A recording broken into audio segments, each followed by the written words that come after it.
Ini bagi yang ekstremis harus baca dialek ini. Ini kisah nyata yang diceritakan Habib Zain bin Semit ketika ngarang Al-Manhajus Sawi. Suatu saat ada ustadz, corong Jawa Kemelinti, datang ke Harun Ar-Rasyid. Harun Ar-Rasyid ini Banil Abbas, termasuk zuriyahnya Abdullah bin Abbas. Nah terus si ustadz tadi datang begini. Saya itu masih hafal teksnya. Ya Amirul Mukminin, inni nasihun lak, famusyaddidun alaika, fala tajidanna ala nafsika, fi nafsika aliyya syai'an. Saya ini mau nasihati Anda. Tapi saya maaf sekali karena nasihat saya ini kasar sekali. Musyaddid itu kasar, keras. Fala tajidanna fi nafsika aliyya syai'an. Saya mohon jangan dimasukkan hati lah. Makanya terjemah bebasnya jangan masukkan hati. Katanya Harun Rasyid langsung marah. Uskut ya jahil. Kamu itu ustadz bodoh. Kamu tidak boleh keras sama saya. Dia masih bantah. Saya keras sama Anda karena ada salahnya banyak. Terus apa kata Harun Ar-Rasyid?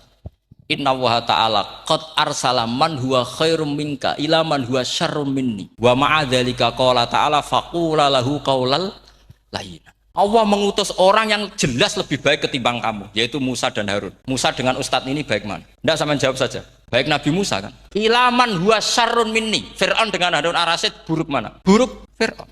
Itu saja masih dengan etika faqula lahu qaulal layyinan. Musa dan Harun kamu harus sopan. Tidak wai Fir'aun wajib sopan, tidak wai aku ras sopan. Nah, ini sudah iktibar dari terjemah netral atau terjemah yang datar bahwa Allah mengutus Musa dan Harun ke Fir'aun. Dan Musa dan Harun diharuskan kaulal layinan. Tapi menjadi energi mafhum yang luar biasa. Nak dakwai Fir'aun wae kaulan layinan, apa maneh dakwai podo-podo mukmin. Makanya kata Harun Rasyid, uskut ya jahil. Inna wa ta'ala qad arsala man huwa khairum minka ila man huwa syarrun minni. Wa ma'adzalika qala ta'ala faqula lahu qaulal layyin. Assalamualaikum warahmatullahi wabarakatuh. Bismillahirrahmanirrahim.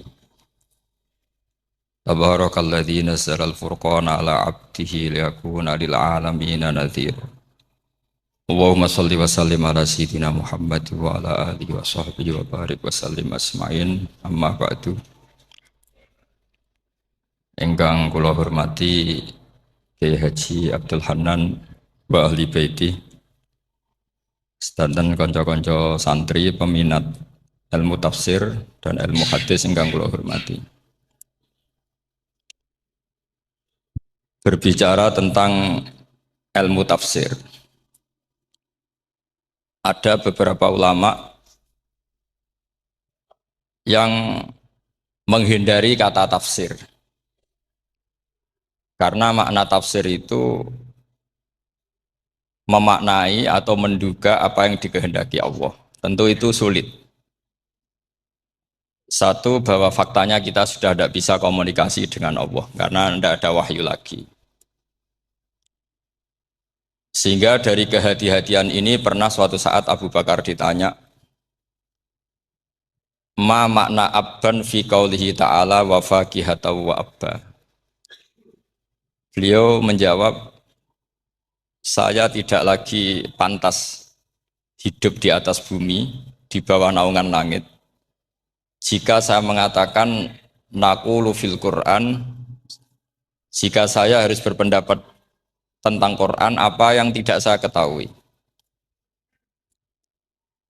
Itu kehati-hatian yang dilakukan Sayyidina Abi Bakrin As-Siddiq. Tapi teori ini berbanding paradok, berbanding ekstrim, ketika bahwa Quran itu diturunkan itu sebagai hudan, sebagai petunjuk. Kedua, sebagai bayanan, sebagai penjelas. Dan ini yang saya yakini. Kalau sebagai penjelas, Quran itu harus jelas sekali dan bisa menjelaskan. Dan Quran mensifati dirinya wal kitabil mubin, demi kitab yang memberi penjelasan. Sehingga dari sudut ini, orang kafir pun mungkin memahami Quran. Dan menurut saya orang kafir pun bisa paham Quran. Kalau Ahok itu melintir Quran, tidak memahami Quran, paham? Senok harganya itu melintir Quran, tapi tidak memahami Quran. Tapi bahwa Quran itu bisa difahami orang kafir itu ya. Logikanya gampang begini, kata Imam Syafi'i dalam kitab Ar-Risalah. Ketika Quran turun, itu pendengarnya itu udah ada yang muslim, belum ada santri Kewagian, nggak ada santri Lirboyo, udah ada santri Sarang. Pendengarnya itu non muslim. Nah ini sampai angen-angen. Ketika Quran turun tuh pendengarnya muslim atau non muslim? Non muslim. Andai kan Quran itu turun tidak difahami orang kafir, maka lalu objeknya siapa? Sasarannya siapa? Nah sebab itu akan aneh kalau kita yang mondok, misalnya ngaji Edkon, ngaji Alfiyah, ngaji Ulumul Quran, apa saja. Kemudian Anda tidak paham Quran. Padahal orang kafir saja bisa paham. Nah ini tantangan bagi kita. Sing kafir wis iso paham Quran, masa kita santri tidak paham Quran. Makanya begini, di antara awal-awal periode Makkiyah ada surat disebut Qul ya ayyuhal kafirun. Katakan Muhammad ya ayyuhal kafirun.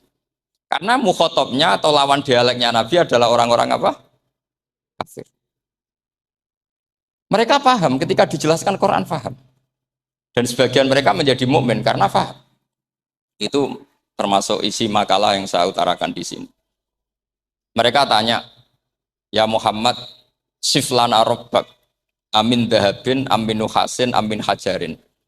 Karena orang kafir jahiliyah itu punya tren, yang namanya Tuhan itu fisik. Mereka punya Lata, punya Uzza, punya Hubal.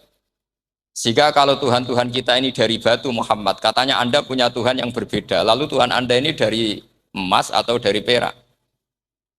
Turunlah ayat Qul huwallahu ahad Allahus samad. Lagi-lagi mukhatabnya adalah orang kafir. Makanya ini juga akhirnya jadi ilmu madhab, ilmu tentang firqah-firqah dalam Islam. Bahwa kesalahan terbesar orang Khawarij sebagaimana yang dikutip Imam Bukhari. Nanti saya mencari di juz 4 atau di juz 3, pokoknya di bab Babu Qitalil Khawarij, karena Imam Bukhari punya adat diulang-ulang. Kata Ibnu Umar yang dikutip Imam Bukhari, innahum intolaku ila ayatin nazalat fil kufar faja'aluha alal mu'minin. Orang-orang Khawarij atau kalau sekarang orang-orang radikalisme itu meneliti Quran, kemudian ketika ada kriteria manusia-manusia tertentu itu dianggap itu kenanya orang Islam, korbannya orang Islam. Padahal awal mula ayat ini turun untuk orang kafir atau kritikan pada orang kafir. Ini cilaka betul. Karena logikanya seperti yang dikatakan Imam Syafi'i, ketika Quran turun, ini nggak ada orang Islam, yang ada orang kafir. Jika mukhotabnya adalah orang kafir. Tapi ayat-ayat ini nanti dipakai Khawarij untuk mengcounter orang Islam. Sehingga mereka mudah mengkafirkan kita karena pakai ayat yang dari awal Allah mengkafirkan orang kafir, sekarang ayat itu dipakai mengkafirkan orang Nawa. Ini saking gebleknya orang apa? Khawarij. Makanya kata kitab Fathul Bari yang menyarai Bukhari itu, yang mendorong orang Khawarij seperti itu adalah jahluhum bisyariah. Memang mereka benar-benar bodoh, benar-benar goblok. Misalnya kita kiai atau kita ma'arif atau kita santri atau kita orang soleh. Kemudian kita tidak bisa melakukan apa yang kita katakan. Terus kita oke lah, kita kena kritik misalnya atak murunan nasa bil birri napa? Watan sauna anfusakum wa antum taslunal kitab. Terus kita katanya bisa ngomong tapi tidak bisa melakukan, terus dikritik dengan ayat itu. Itu mestinya tidak tepat. Karena itu asbabun nuzulnya adalah orang-orang Yahudi karena tahu bahwa sifat Rasulullah itu ada di Taurat. Mereka menyuruh keluarganya itu masuk Islam, tapi mereka sendiri tidak mau Islam. Kemudian turunlah ayat atak murunan nasa bil birri wa tansawna anfusakum wa antum taslunal kitab. Afala ta'qilun. Sekarang perbandingannya begini. Misalnya ada orang Islam, taruh saja Zaid. Zaid itu maling. Ya maling, konsisten dia malingnya sampai tua. Terus menurut Anda, Zaid yang muslim ini, muslim, Zaid itu muslim tapi maling. Jangan bilang maling tapi muslim, dia itu ya. Kemudian Zaid bilang ke anaknya, "Cung, kowe aja dadi maling, dadi santri sing soleh, sing maling bapak tok." Nggak. Ini menurut analisis usul fikih. Ngomongnya Zaid itu benar apa salah? Benar kan? Nasihatnya ya benar, ngomongnya juga. Kamu tidak bisa ngeritik Zaid. Kamu bisa ngomong tapi tidak bisa melakukan, tidak bisa. Fa innal amra bil ma'ruf wajib. Wal qawla bil ma'ruf ya wajib. Wal qawla bil haqqi ya wajib. Jadi itu hal yang berbeda. Misalnya fa innal amra bil ma'rufi wajibun, memerintahkan barang baik itu baik. Wa innal qawla bil haqqi ya wajib, mengatakan yang hak itu ya wajib. Berarti Zaid tetap kena khitab. Kamu harus nasihati anak secara benar. Kamu juga harus ngomong hukum secara benar. Lalu ketika Zaid ngomong hukum secara benar, cung ojo maling, maling itu dosa. Cung ojo nerusno profesi ini bapak maling, maling itu tidak benar. Dia berarti sudah melakukan dua kebenaran, yaitu ngomongnya benar, nasihatnya benar. Dia salah, perilakunya tetap maling. Tapi jangan karena dia maling, lalu omongannya enggak salah juga, berarti salahnya malah tiga. Makanya ini pentingnya ngaji sama ulama, sama ahli usul fikih. Jadi tidak bisa dicampur adukkan. Zaid gagal dalam perilaku, tapi jangan gagal lagi di nasihat. Nanti kalau dia tidak nasihati, maka anaknya terus maling, alasannya niru bapaknya. Karena bapaknya kalau mau nasihati nanti disemprit sama santri-santri. Pak, sama rawlah nasihati anak era sama maling sama dewi maling. Oh, tidak bisa cara usul fikih itu malah yudroku kulluh, la yudroku napa? Kulluh, atau bahasa populernya al-maisur la yasqutu bil ma'sur. Misalnya kita sebagai kiai hanya bisa takrib, hanya bisa jurumnya. Apa yang muda Fatul Mu'in cek abote, bulet maknane bulet. Kamu tidak boleh ngomong gini, Cong. Kowe sebagai muridku kudu nurut aku. Nak gurumu goblok tok takrib, kowe tok takrib wae. Gak oleh ngelangkai guru, gak sopan gitu misalnya. Gak boleh gitu. Tetap kita ngomong, Cong. Kowe aja koyo aku. Kowe kudu alim Fatul Mu'in, alim Fatul Wahab. Karena tidak bisa protes. Pak guru sendiri tidak bisa, tidak bisa. Kebenaran tetap sebagai kebenaran. Meskipun kita tidak kuat melakukan atau tidak bisa melakukan. Lagi-lagi ayat itu sebenarnya ada untuk kita. Untuk orang Yahudi, ya ta'murunan nasa bil birri wa tansawna anfusakum wa antum taslunal kitab. Sebab itu istidlal dengan Quran itu memang resikonya tinggi. Kalau tidak bagi mutabakhir, karena ya itu tadi, ini harus ada pengetahuan yang luas tentang asbabun nuzul, tentang kriteria. Nah, kalau terpaksa, saya katakan terpaksa, kalau terpaksa kita itibar itu boleh, tapi itu terpaksa. Bahwa Allah mengkritik orang yang bisa ngomong tapi tidak bisa melakukan. Tapi itu secara usul fikih itu runyam, teori ini runyam sekali, fatal. Sama lihat tuh di kitab Bajuri atau di kitab-kitab fikih yang lain. Ketika Shahibil Burdah atau Shahibil Bur'ah itu yang Imam Busiri itu Muhammad bin Busiri. Niku salah nama tapi kadung populer. Jadi sebetulnya Imam Busiri itu Shahibil Bur'ah bukan Shahibil Burdah, tapi kadung terkenal Burdah, kita ikut-ikutan apa? Burdah. Imam Busiri itu ngeluh, saya ini orang yang banyak kesalahan. Di antara salah saya adalah saya bisa ngomong tapi tidak bisa melakukan. Yaitu saya ngomong misalnya orang supaya tahajud, saya tidak tahajud. Saya ngomong orang supaya sholat sunat, saya nggak pernah sholat sunat. Itu sarahnya itu yang menyarai itu kan Imam Bajuri itu, yang sarah Burda. Itu mengkritik begini. Kalau Anda ngendikan itu fi ma'radi dzammin nafsi, yaitu dalam konteks Anda mengkritik diri sendiri oke. Tapi omongan Anda salah. Karena secara usul fikih fatal. Fatalnya begini. Misalnya saya nggak pernah tahajud. Ya mungkin itu nyata. Mungkin itu nyata. Apakah kemudian saya tidak boleh mengatakan at-tahajjudu sunnatun?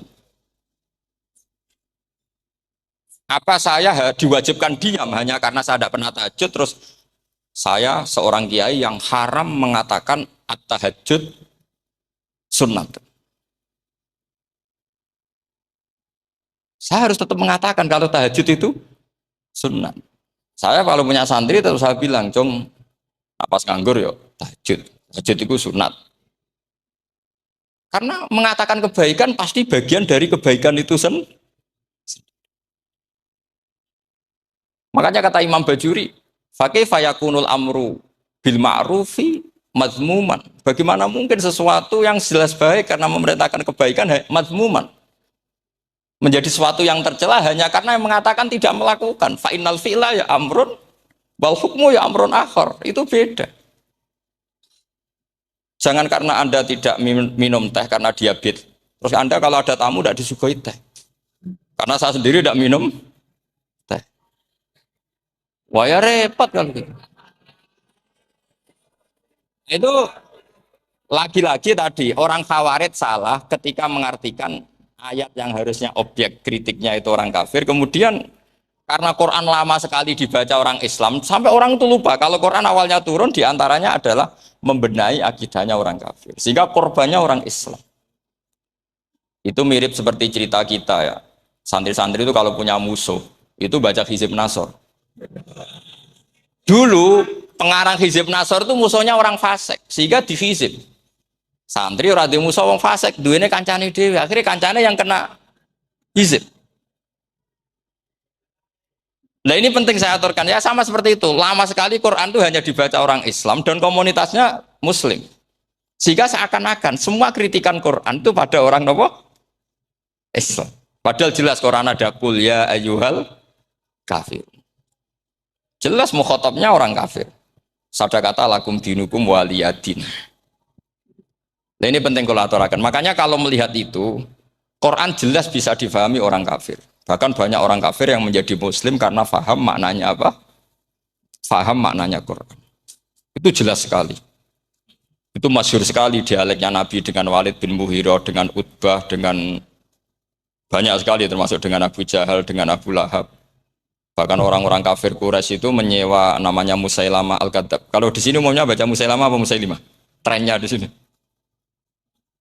Pakai fathah ya.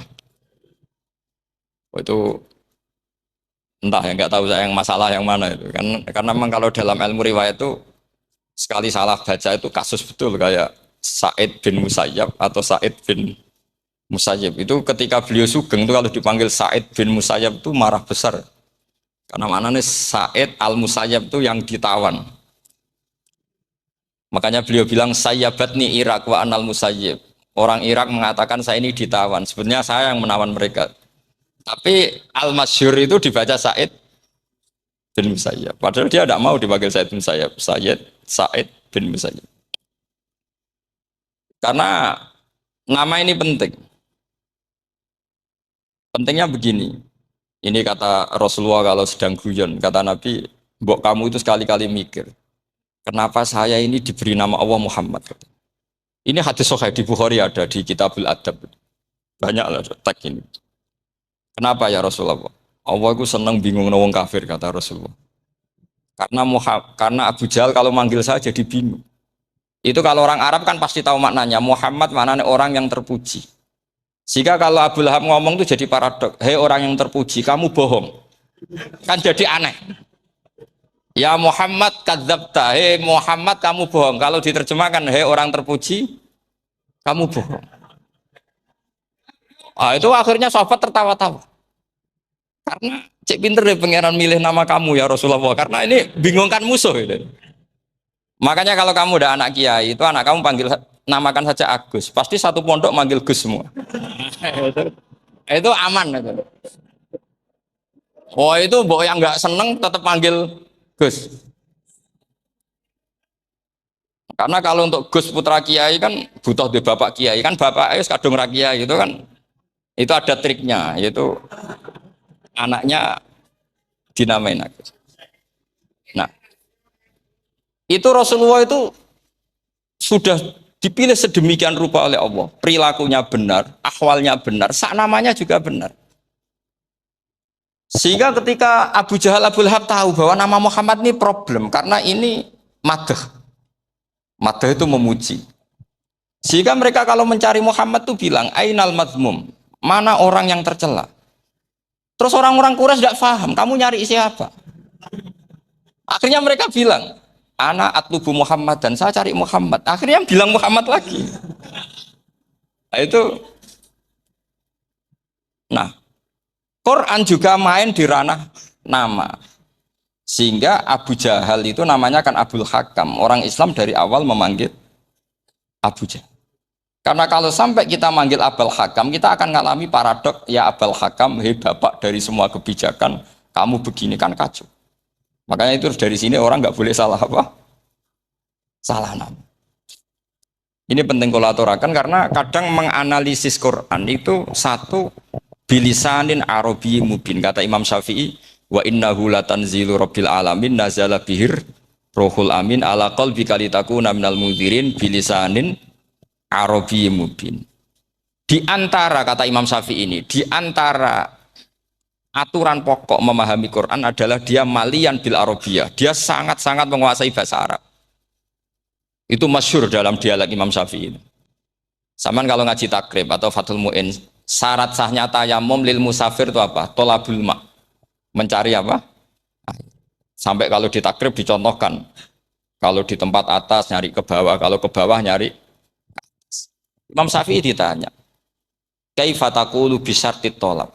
Bagaimana Anda berpendapat bahwa tolabul ma itu wajib untuk menjadi sahnya tayamum?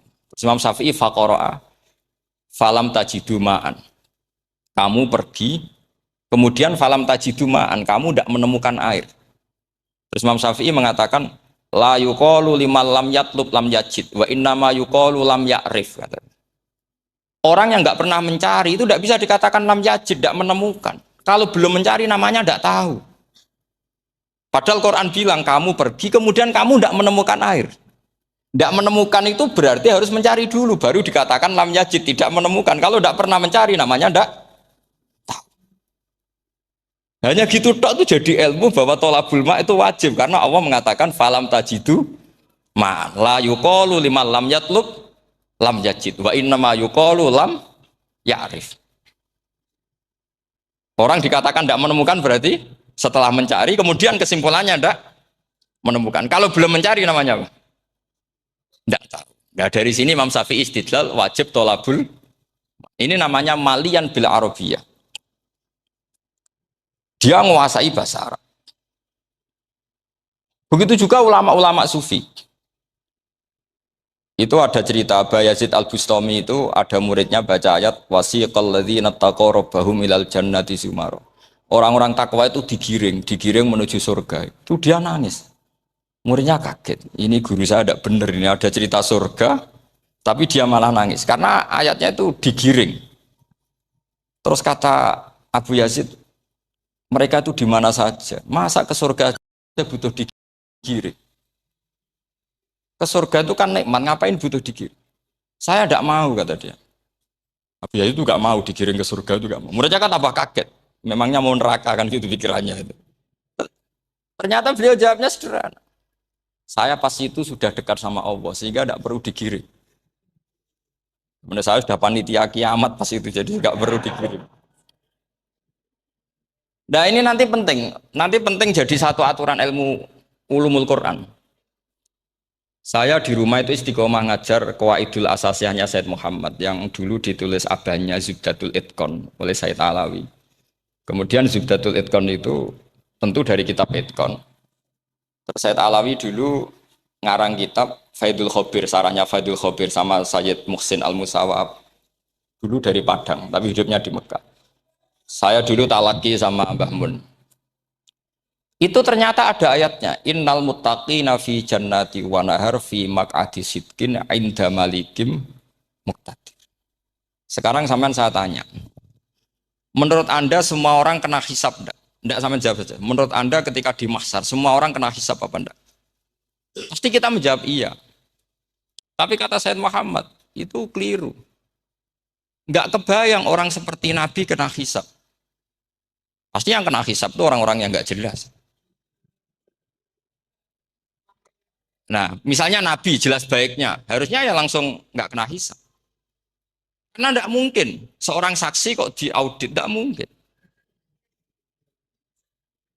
Lo saksi itu di pengadilan kan nggak tersangka, nggak terdakwa. Dia tidak boleh diintervensi oleh hakim. Nah, Rasulullah ketika kiamat, ketika fil mahsyar, fi faslil qada itu jelas. Fa kaifa idza ji'na min kulli ummatin bisyahidi wa ji'na bika ala haula'i syahida. Rasulullah sudah dekat Allah pas mahsyar itu ada Allah, ada Rasulullah, ada Jibril. Kemudian Nabi itu mengidentifikasi. Ditanya sama Allah, bener mat ini umatmu? Ya, niki umatmu ya. Kalau yang nggak jelas ya Nabi lama jawabnya. Makanya kamu jangan jadi orang nggak jelas. Nah, itu kalau sekali nggak jelas itu Nabi lama sekali jawab. Nah, artinya begini, yang kena hisab itu meskipun kata Said Muhammad, meskipun Dhahirul Quran itu menetapkan asbata umumal hisab, tapi dohirnya Quran yang sama juga menafikan hisab. Itu karena nggak mungkin, nggak kebayang kita malaikat berani menghisab afdalul khalqi. Sama bisa bayangkan malaikat mengaudit Rasulullah Shallallahu Alaihi Wasallam. Ahabbal khalqi ilallah. Kepen ciloko mencet ya. Wong jajar Allah kabeh dini kan audit sudah indah. Fa kaifa idza ji'na min kulli ummatin bisyahidi wa ji'na bika ala haula'i syahida. Lalu mungkar nangkir juga sama. Sampean bisa bayangkan mungkar nangkir tanya Nabi Muhammad. Tesnya susah. Karena kalau Rasulullah terus ditanya, waman Nabi juga. Wah, itu kan bisa kiamat itu.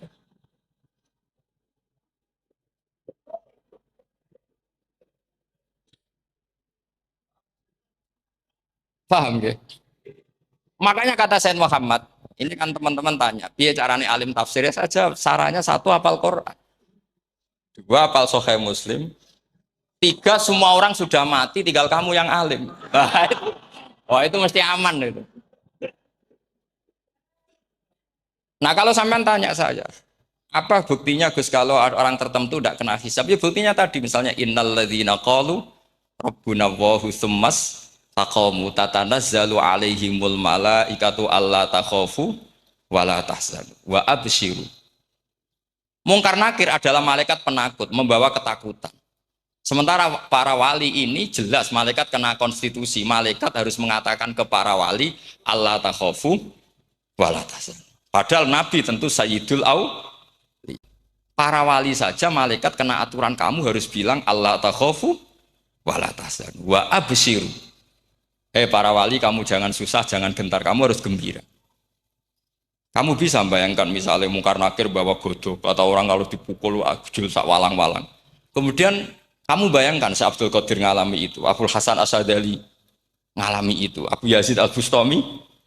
Kalau itu ngalami gitu semua ngapain kita jadikan mursyid? Kan sama nasibnya dengan kita. Nah, Zahirul Quran mengatakan asbatal hisabah. Tapi Zahirul Quran di ayat yang lain lam yusbit al hisab. Makanya tadi umumul Quran juga ditaksis dengan muqayyid. Yang mutlak ditaksis dengan yang muqayyad. Yang mujmal ya sama seperti itu, aturannya seperti itu, ditafsir sama yang mufassal. Sama orang kafir yang jelas, sampean bisa bayangkan malaikat ngaudit Fir'aun. Cek kurang penggaweane. Jelas eleke kok di audit. Misalnya Abu Lahab diaudit, oh malaikatnya celaka mencet. Berarti dia agak percaya sama pernyataan Tuhan tabat yada abi lahabiu. Malaikat kok ngaudit Abu Lahab? Mungkin Gusti kula ceke. Nak menawi wonten api. Lho ki ora tau ngaji Quran tapi wong ayate tabat yada kok cek di cek. Nah, yang seperti ini masuknya kategori ulaikal ladzina satruse mereka yang kafir bi ayati rabbihim wa liqaihi fahabitos a'maluhum fala nuqimu lahum yaumal qiyamati wasna. Jadi ada orang-orang kafir yang jelas kena aturan fala nuqimu lahum yaumal qiyamati wasna. Jelas kafirnya ya gak kena hisab, yang jelas nabinya, jelas wasinya juga gak kena hisab. Yang kena kita di tengah-tengah.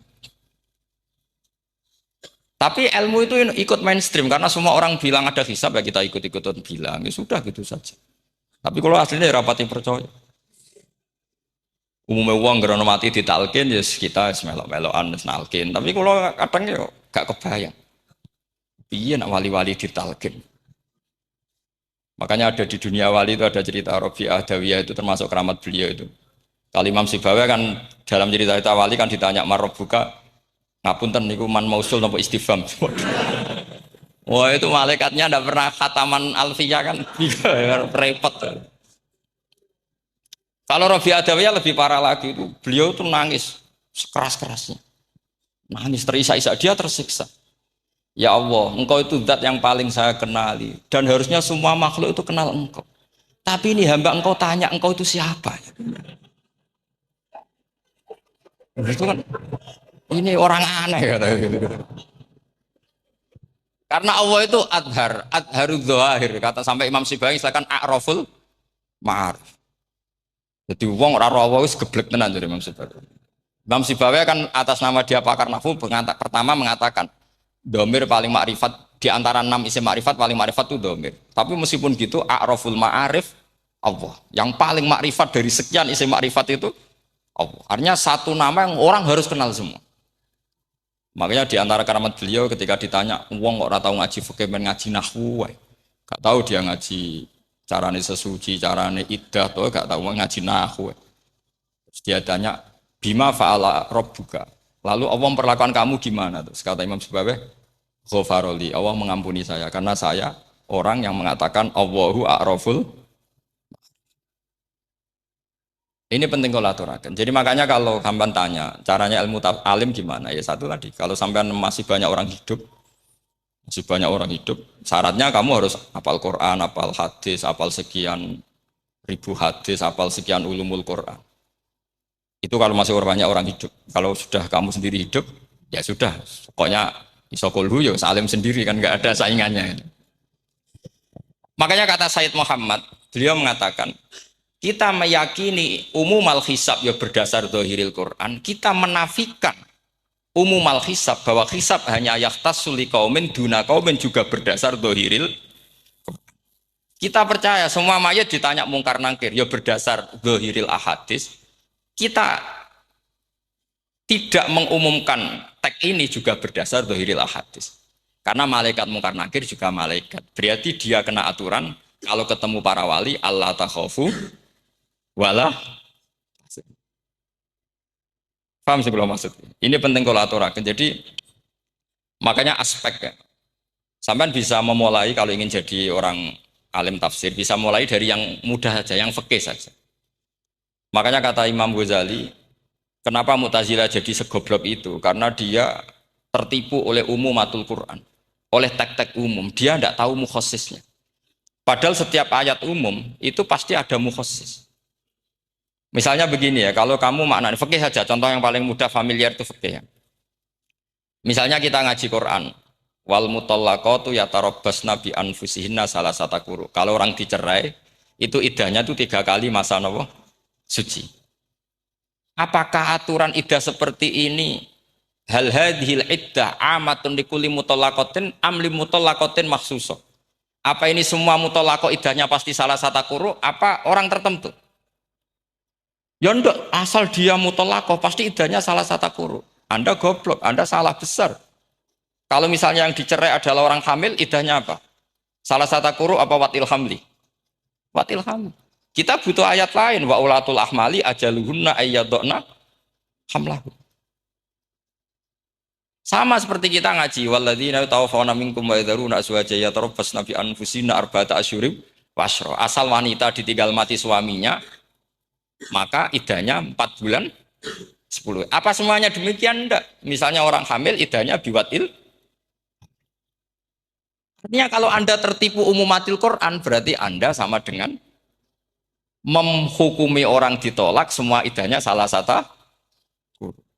Sama misalnya orang sekarang dalil-dalil wa may yatawallahum minkum fa innahu minhum. Kalau berkawan orang kafir, maka dia menjadi kafir.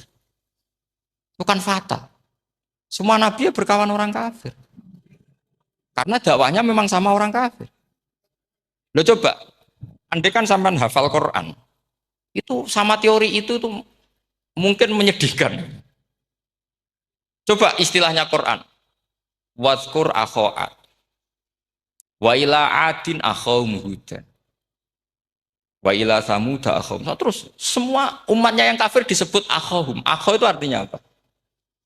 Saudara. Mereka ya berkawan sama orang kafir. Makanya butuh analisis fikih untuk maknani wa may yatawallahu minkum fa innahu. Setelah dianalisis fikih, ternyata semua nabi diistilahkan wa ila madyan akhahum syuaiba, wa ila adin akhahum huda. Akho itu artinya apa? Saudara. Kalau sama tanya, lalu logikanya gimana? Kata kitab-kitab kan wa ingkana dasarin fajanibhu suratan. Kalau ada teman buruk, jauhi. Kalau teman baik, temani. Kalau cara usul fikih gampang. Kancanan maling dosa, wong kok kancane maling. Tapi nak dakwai maling. Apik kan? Aku orang ngancani kok dakwai dandani. Selesai kan? Ngancani maling elek, nak dakwai maling. Kemudian berodo elek. Nak didik apik kan itu seperti itu. Nah, ini penting kalau aturakan. Nah di sini ini makanya NO itu punya sejarah panjang, banyak wali-wali yang jadab, yang coro dohir itu kancanan nung fasek-fasek. Orang syariat bingung, ini wali kok berteman orang fasek. Ya kalau kamu bahasakan teman ya masalah, kalau kamu bahasakan ini binaan. Enggak sama jawab saja, kalau dibahasakan teman masalah enggak masalah kan, tapi kalau dibahasakan itu binaan, selesai kan? Sama, Nabi berkawan orang kafir itu enggak karena berkawan, itu binaan Nabi, memang Nabi itu jadi Nabi, objeknya adalah mengislamkan orang. Ya berlama-lama Nabi dialek dengan mereka, muasyarah sama mereka. Bahkan Nabi diharuskan bersikap baik sama mereka. Itu yang disebut fabima rahmatim minallahi nabo lintalahum walau kunta fadzan ghalidhal qalbi lan faddu min haul. Tapi sekarang itu orang sudah tidak pakai ilmu. Orang-orang radikalisme itu nggak pakai usul fikih. Pokoknya kalau ada ayat terjemahnya gini ya sudah itu jadi madhab. Akhirnya kecelakaan seperti ini. Pokoknya kalau ada ayat faktulul musyrikina haitsu wajadtumuhum wa khuduhum wahsuruhum wa'udu lahum kulla marsad. Sudah hafalnya ayat itu saja. Dia tidak mau ngapalkan misalnya qatilul ladzina yuqatilunakum. Ada ayat lagi wa akhrijuhum yamin haitsu akhrajukum. Sehingga ulama kita membagi kafir itu ada harbi kita musuhi, ada zimmi, ada muahad, ada musta'man. Itu ulama karena tahu tidak semua orang kafir itu harbi. Tidak semuanya dhimmi, tidak semuanya mu'ahad, tidak semuanya musta'man. Kalau harbi oke, kita perang, kalau dhimmi ya kita bina. Kalau mu'ahad ya sesuai perjanjian kita, kompensasinya apa, MOU-nya kayak apa. Tapi apalnya mereka ayat satu tema. Nah celakanya kita yang ngaji di pondok-pondok, yang katanya spesialis ingin alim tafsir, apalnya ya satu ayat juga. Wah itu kan satu ayat versus satu ayat.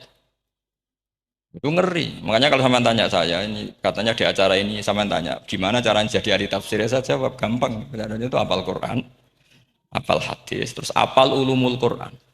Ya misalnya Nadoman ya Faidul Khobir lah. Kalau kitab Nasar ya minimal itu setengah lanya itkon lah. Kalau nggak lanya-lanya amat ya agak lanya. Karena kitab tafsir itu gampang. Teorinya itu mudah sekali. Misalnya al-ibratu bi umumil lafzi la bi khususis sebab. Itu sama dengan kayak kaidah fikih. Karena kalau kaidah fikih itu saya itu pernah dibisui kiai itu. Ini kisah nyata itu. Dibisui kiai itu pas basul masail dulu saya itu masih sering mau basul masail. Ini pun pensiun pun buatan niku. Dulu saya dengan Gus Zofur putrane Bamun itu sering makili Pondok Anwar basul masail fikih. Tapi tidak tahu ceritanya Gus Zofur jadi dokter tafsir, saya juga kok tahu-tahu menekuni tafsir. Lama-lama orang itu lupa status saya yang fakih ya. Makanya saya itu ya kadang eman gitu karena ini status penting juga. Tapi status fikih itu kadang memang menyesatkan.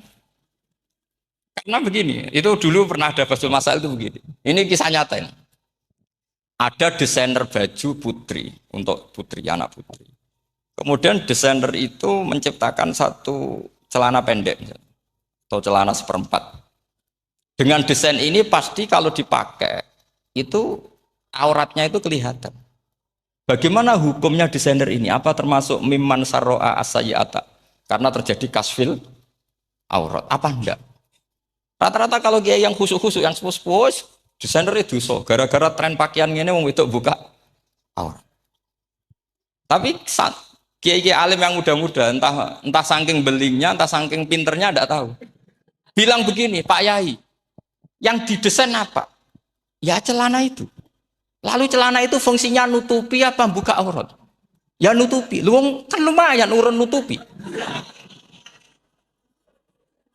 Kalau haram ya dicopot. Lu kan malah parah. Bingung kayaknya. Sampai bilang gini, wah semanis. Itu kan makanya ini guyon, ya, guyon ilmiah. Repotnya ngadepi orang alim muda, itu kan mbok gedingi ku ilmiah, mbok senengi fase.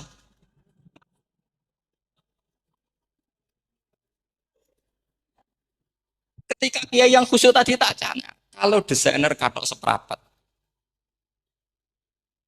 paham gitu? Ya coba yang celana dalam terlalu vulgar itu, paham gitu?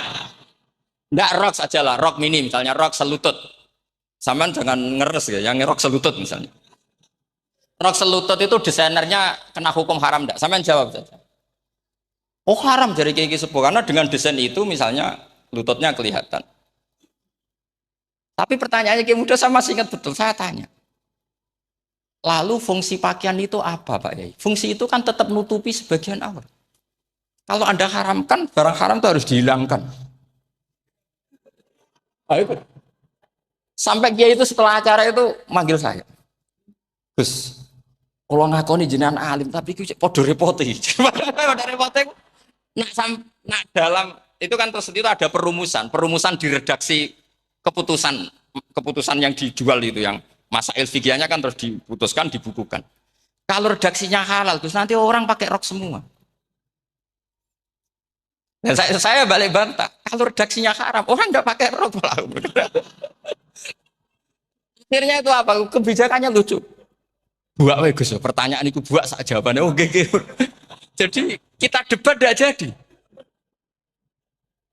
Ini cerita ya, cerita ilmiah. Makanya sama tidak wajib manut saya. Saya ini terlalu ilmiah, jadi tidak baik untuk kehidupan kesalian kurang baik. Jadi ini, tapi ini ilmu. Tetap kaidahnya fikih ma la yudraku kullu la yudraku kullu. Jangan kalau tidak bisa nutupi aurat semua, lalu jangan sama sekali. Lungki kan kaidahnya kan gitu, ma la yudraku kullu la yudraku kullu. Misalnya Anda punya tetangga nggak mau pakai jilbab, nggak mau pakai pakaian muslimah. Kamu tidak boleh bilang, munisan raklambinan tidak bisa. Ma la yudraku kullu la yut napa ma la yudraku kullu nu la yudraku napa? Makanya ini kita harus hati-hati. Nah bayangkan sekarang orang neliti Quran itu yutroku kullu. Mestinya kalau Anda meneliti radikalisme, ayat yang terkait radikalisme diteliti semua. Ternyata di surat Taubat yang disebut suratus Saif yang bahkan haram baca bismillah, itu ada ayat wa in ahadum minal musyrikin nastajaroka fa'ajirhu hatta yasma'a kalam Allah summa ablighu makmana. Muhammad, kalau ada orang kafir mau belajar Quran sama kamu ya harus kamu pelajari hatta yasma'a kalam Allah. Setelah mereka mau belajar ya ablighu makmana summa ablighu makmana. Kamu harus menjamin keamanan dia. Itu di surat Taubat termasuk akhir suratin nazalat, gak mungkin terjadi mansuh. Tapi orang-orang ekstremis selalu pakai faqatulul musyrikin haitsu, apalan itu terus. Yang orang liberal yang menaparin la ikraha fiddin. Ya sudah seperti itu. Sing orang-orang ora tegas ora tau nahi mungkar, ya ma arsalna ka ila rahmatal lil alamin. Ngono terus. Yang kelompok tukang nahi mungkar ya ayatnya amen nahi. Saya tuh heran, kenapa mereka punya masalah dengan hafalan kayaknya. Kenapa sih? Hafalannya kok pedot itu. Kita yang hafal semua bingung jadi. Jadi akhirnya kita yang pinter anut sing goblok karena saya tuh pernah loh debat sama orang salah, debat gitu. Setelah saya mengutarakan sekian hadis, ada tuh Pak hadis tuh. Harusnya kamu ngaji saya, ada debat-debat tuh yang level. Kalau nggak level tuh nggak boleh katanya. Mau itu kan ngeri. Makanya ini penting ya kalau sampean tanya ingin jadi alim tafsir ya harus hafal Quran semua. Kalau tidak mungkin yang nunggu orang semua mati baru Anda jadi ahli tafsir. Karena tidak ada musuhnya.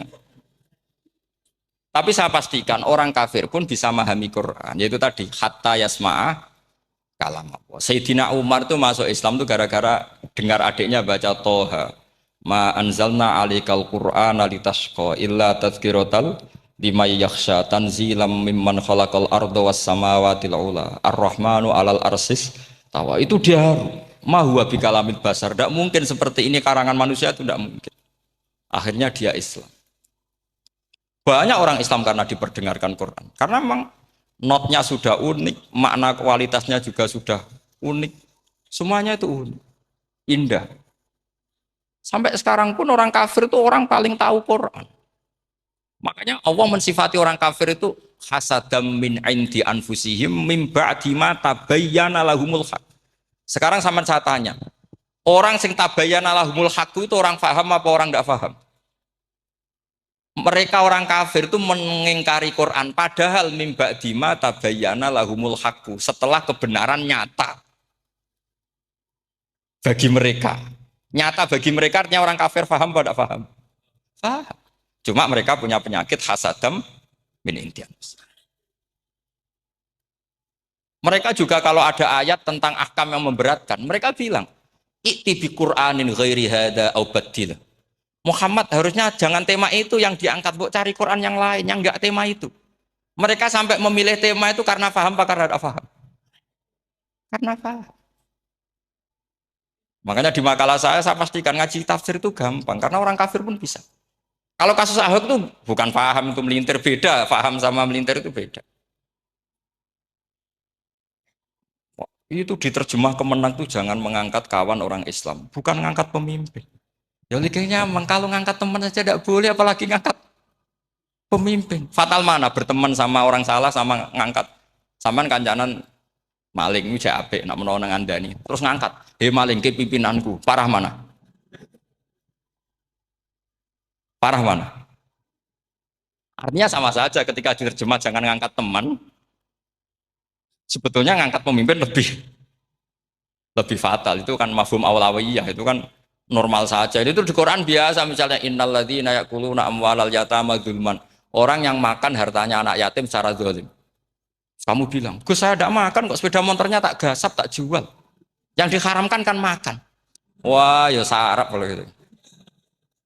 Maknanya begini, memakan harta anak yatim artinya ifsad. Ifsad itu merusak. Nak ngono ikhraq membakar atau mencuri sama dengan makan. Bal asyad. Malah kan lebih apa? Lebih apa?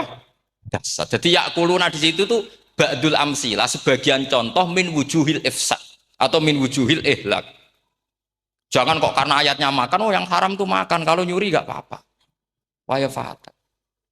Itu kan sama dengan santri geblek dikandani kiai ini, "Cung, kowe mbek bojomu jogeman naboi." Suatu saat istrinya lapor lagi, "Pak Yai sekarang tidak naboi tapi nyadui." Karena naboi itu pakai tangan. Pertama dilaporkan kiainya, "Pak Yai, suami saya itu sering memukulin saya pakai tangan gini. Cung jogeman naboi bojomu." "Nggih Pak Yai, siap." Suatu saat istrinya lapor, "Pak, tetap benjut, kenapa? Kalau nak ini disadui." Kepikirannya, sing haram nabok, nak nyaduk halal. Wah itu kan ngajak goblok bareng. Nah masalahnya di usul fikih kasusnya seperti itu. Makanya saya ini kadang ya maliki sekali. Kadang saya itu maliki sekali. Kadang kayak. Misalnya begini, saya beri contoh. Ini yang kisah nyata ya. Ada seorang Arabi datang ke Rasulullah. Ya, tadi kan teman-teman minta juga ilmu hadis ya. Ini satu paket saja. Itu tadi nanti kalau sampean kasih lalim enggak itu sudah ada urusan saya tadi. Nunggu orang mati banyak tadi. Kalau nggak usah nunggu orang mati, sarannya tadi apal tadi. Ya Rasulullah ahlak tuh.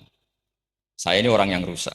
Wama ahlakaka. Lalu yang bikin rusak kamu apa? Qol waqatu imroati fina hari Ramadan. Saya menjima istri saya ketika masih siang. Fina hari Ramadan, siang Ramadan. Walhasil Nabi tidak menyuruh hanya kodok, tapi menyuruh kafaroh. Kafarohnya itu merdekakan budak, atau memberi makan 60 orang miskin, atau puasa berapa? Puasa 60 hari. Atau urut merdekakan budak, atau puasa 60 hari, atau memberi makan sitina miskin. Oke, kita sepakat. Sepakat ya, hadis itu sahih dan diulang-ulang oleh Ashabus Sunan. Oke, riwayatnya nggak masalah. Sekarang kita analisis maknanya. Sekarang sampean saya tanya. Kalau Anda misalnya sekarang jam berapa ini? Misalnya sekarang jam 9 kurang seperempat Ramadan, terus Anda rokok atau Anda ngopi, kepengen ngopi terus ngopi tanpa udhrin syar'iin. Anda hanya wajib qadha apa bayar kafarah? Enggak, sampean jawab. Rata-rata kiai kita, oh mau wajib qadha Gus karena gak jima. Sing seru kafarah itu nak jima. Kan ngombe kopi be jima beda. Pertanyaannya tuh lucu, ini naif secara fikih masalah. Masalahnya begini. Jima bojo itu tidak zina. Jima bojo itu zina apa enggak? Enggak. Berarti dengan makan bedanya apa? Sama kan? Sama-sama amrun mubah. Sesuatu yang boleh. Kenapa hukumannya berat? Makanya kata Imam Malik, ndak itu nilainya. Nilainya adalah hatku hurmati Ramadan bi ghairi udhrin syar'iyyan. Makanya kata Imam Malik, siapapun yang makan fina hari Ramadan, iftar apapun fina hari Ramadan bi ghairi udhrin syar'iyyin, maka hukumnya sama dengan jima fina hari Ramadan. Karena sama-sama ihlak ifsad hurmata Ramadan bi ghairi udhrin syar'iyyin. Loh, ini ilmiah. Kamu udah harus cocok, tapi otak kamu harus percaya. Loh iya kan beda kan? Saya secara nafsu tidak cocok, cek berarti. Tapi ilmiah saya setuju. Kalau kiai ngandani itu kan pasti pakai badul amsilah, kan nggak mungkin semua contoh disebut. Cong penak melaku jogo mandul wong wedok iku mari setan. Mboten delok Mbah, nyekel. Lho malah parah to. Ndak bisa. Makanya ini masalahnya lafat. Ini kembali ke Imam Syafi'i bilisanin arabiyyim mubin. Ketika seorang kiai bilang, "Cung jogeman delok cawe itu," adalah mengungkapkan al-muharramat. Bukan mentaksis yang haram itu hanya Saya ulang lagi ya. Ketika seorang kiai bilang, "Cung jogeman delok wedok sing haram," itu semangatnya adalah melawan keharaman, bukan mentaksis yang haram hanya delok. Itu di Quran normal semua, di semua lugat ya biasa. Itu kan sama seperti misalnya seorang bang ngasih uang cucunya, "Cung tak kayak duit 100.000, cung gue tuku es." Terus gue mendingan, "Nak ragu tuku es haram iki kan ngongkone tuku es." Lah kepen putumu mati kan nyeben 100.000 gue tuku es. Ya mulai dulu istilahnya nak bange ke ibu tuh, "Cung 100.000 gue tuku es." Cara wong kuno. Maksudnya itu pokoknya umumnya cah cilik senane es cuma nyebut. Ya sudah seperti itu. Sama seperti Quran menghentikan begini. Ini memang salate yang fikih dulu, yang pokok-pokok. Di antara yang enggak boleh dikawin adalah wa antasma'u bainal ukhtaini illa ma qad. Kamu enggak boleh menikahi Sri dan Zainab, kakak beradik. Sudah sepakat nggih? Fi nikahin wahid enggak boleh al jam'u bainal ukhtain. Jadi mbaknya kamu kawin, adiknya kamu kawin fi nikahin wahid. Tapi nak ngeduni boleh, berarti kan dengan waktu yang berbeda. Quran hanya menyebut itu.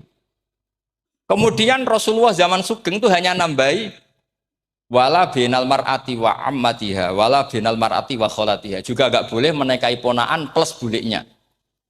Baik bulik dari bapak, yaitu ammah, maupun bulik dari ibu disebut apa? Kholah. Kemudian ulama fikih merasa ada yang kurang, ditambahi lagi.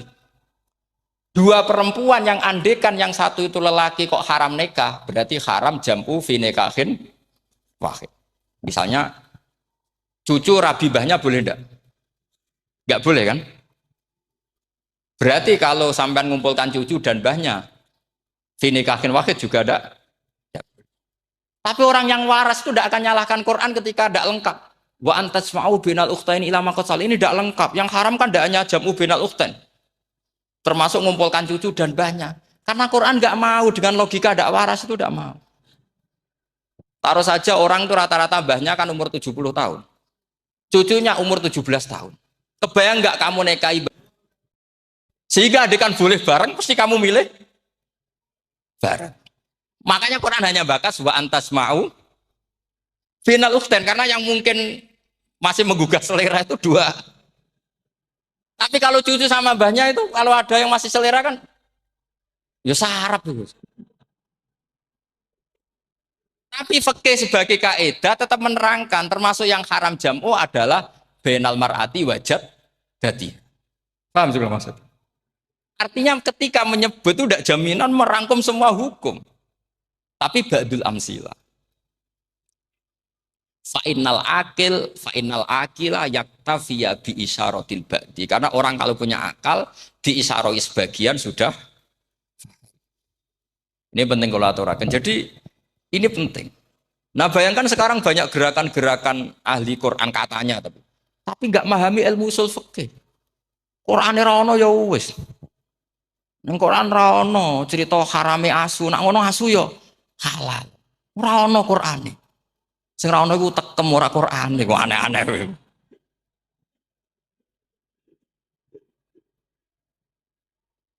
Itu kan sama terus sampean misalnya tadi jam 09.00 Ramadan tambah uzurin syariyin terus mangan mie rokokan. Itu kan melecehkan Ramadan biguri uzurin syariyin. Karena melecehkan hurmata Ramadan kena sanksi separah itu. Jangan kamu terus bilang, tapi Nabi hanya bilang masalah jima fi nahar Ramadan. Jima istri itu hukumnya itu tidak zina, hukumnya itu mubah sama dengan makan.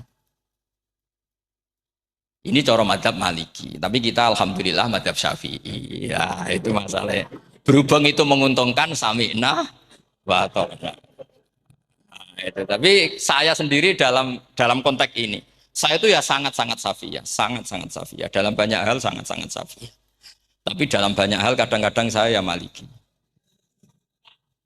Nah, itu kan kalau sampean tanya kenapa gitu, ya hikmahnya baca banyak saja. Karena yang Syafi'i itu ya karena bacanya hanya Syafi'i. Itu bukan fanatik, itu keterbatasan. Itu beda, ada apa itu namanya nggak fanatik, itu keterbatasan. Itu beda sekali. Jadi kita harus ngaji yang banyak. Saya itu termasuk utang ya sama Imam Syafi'i itu baca kitab Ar-Risalah. Itu kitab yang kadang satu ulama baca sampai 500 kali. Yaitu Imam Syafi'i itu dalam kitab Risalah itu begini, ini termasuk ulumul Quran yang paling penting. Muqaddimahnya begini. Wan nasu sinfani min awalil amri. Wan nasu sinfani. Ketika Rasulullah datang membawa Quran itu manusia hanya ada dua. Al kuffar sing dari jenis ahli kitab dan kuffar dari jenis yang tidak ahli. Bahkan tidak ada orang Islam zaman itu. Pertama Nabi jadi Nabi itu adakah pendengar yang Muslim? Kan tidak ada. Semuanya ahli kitab. Makanya susah kalau Quran kamu analisis korbannya orang Islam itu kata Ibnu Umar itu lucu. Dulu tuh mukhotobnya itu orang kafir. Jelas kuliah ayuhal kafir. Ya ayuhan nasu butuh rabbakum alladzi khalaqakum. Jelas orang kafir. Karena orang Islam nggak mungkin dikhatabi ubudu rabbakum. Makanya Imam Suyuti kalau nafsiri itu ngeper ubudu rabbakum wahiduhu. Tapi kalau mukhatabnya orang Islam dawimu alal ibadah atau dawimu alat tauhid. Karena dia tahu kalau mukhatabnya orang kafir ubudu ya masih wahidu. Kalau sudah Islam kok dikhitabi ubudu mudawamah alal ibadah. Itu saking alimnya Imam Suyuti. Ini saya teruskan. Kalau mukhatabnya itu orang kafir ahli kitab, itu kemungkinannya ya dua, cara mereaksi Quran. Yaitu disebut lam yakunil ladina kafaru min ahlil kitabi wal musyrikina munfakina hatta ta'tiyahumul. Jadi lam yakunil ladina kafaru, jelas kafaru itu umum. Kemudian ditafsir kafaru itu ada yang min ahlil kitabi. Berarti kafaru yang jenis Yahudi Nasrani. Ada kafaru yang min ahlil kitabi wal musyrikin. Kafaru yang jenis musyrikin, yaitu kafir Mekah. Karena cara kaidah nahwu al-atfu yaqtadi taghayyur, kalau ada ataf pasti konteksnya beda. Ja'a Zaidun wa Amrun, berarti Zaid ada Amar, Amar ya tidak Bakar, karena Ja'a Zaidun wa Amrun wa Bakrun. Pasti orang ini berbeda. Tidak boleh orang yang sama kamu pakai ataf. Ini sudah clear ya ini ya. Kemudian cara pandang mereka ya beda. Ketika Rasulullah mengajak tauhid, itu ahli kitab tidak masalah. Memang harusnya Tuhan itu satu. Tidak masalah bagi ahli kitab. Problem bagi ahli kitab adalah Muhammad itu nabi. Itu kita nggak suka. Kalau Tuhan satu oke, tapi kalau Muhammad nabi tidak oke. Kita bisa jadi nabi. Kata mereka, karena mereka merasa nasabnya sampai Ibrahim. Sementara zaman itu mereka sanksi Muhammad itu nasabnya konti. Gak jelas. Ini penting kalau aturakan. Sehingga dalam konteks ini Allah menjawab ahli kitab dulu. Ini itu disebut Muhammad itu nasabnya jelas. Ini itu fihi ayatum bayinatum maqamu Ibrahim. Ini saya dengarin. Ibrahim itu jelas pernah ke Mekah. Bukti Ibrahim pernah ke Mekah adalah jejak kaki Ibrahim di makam apa?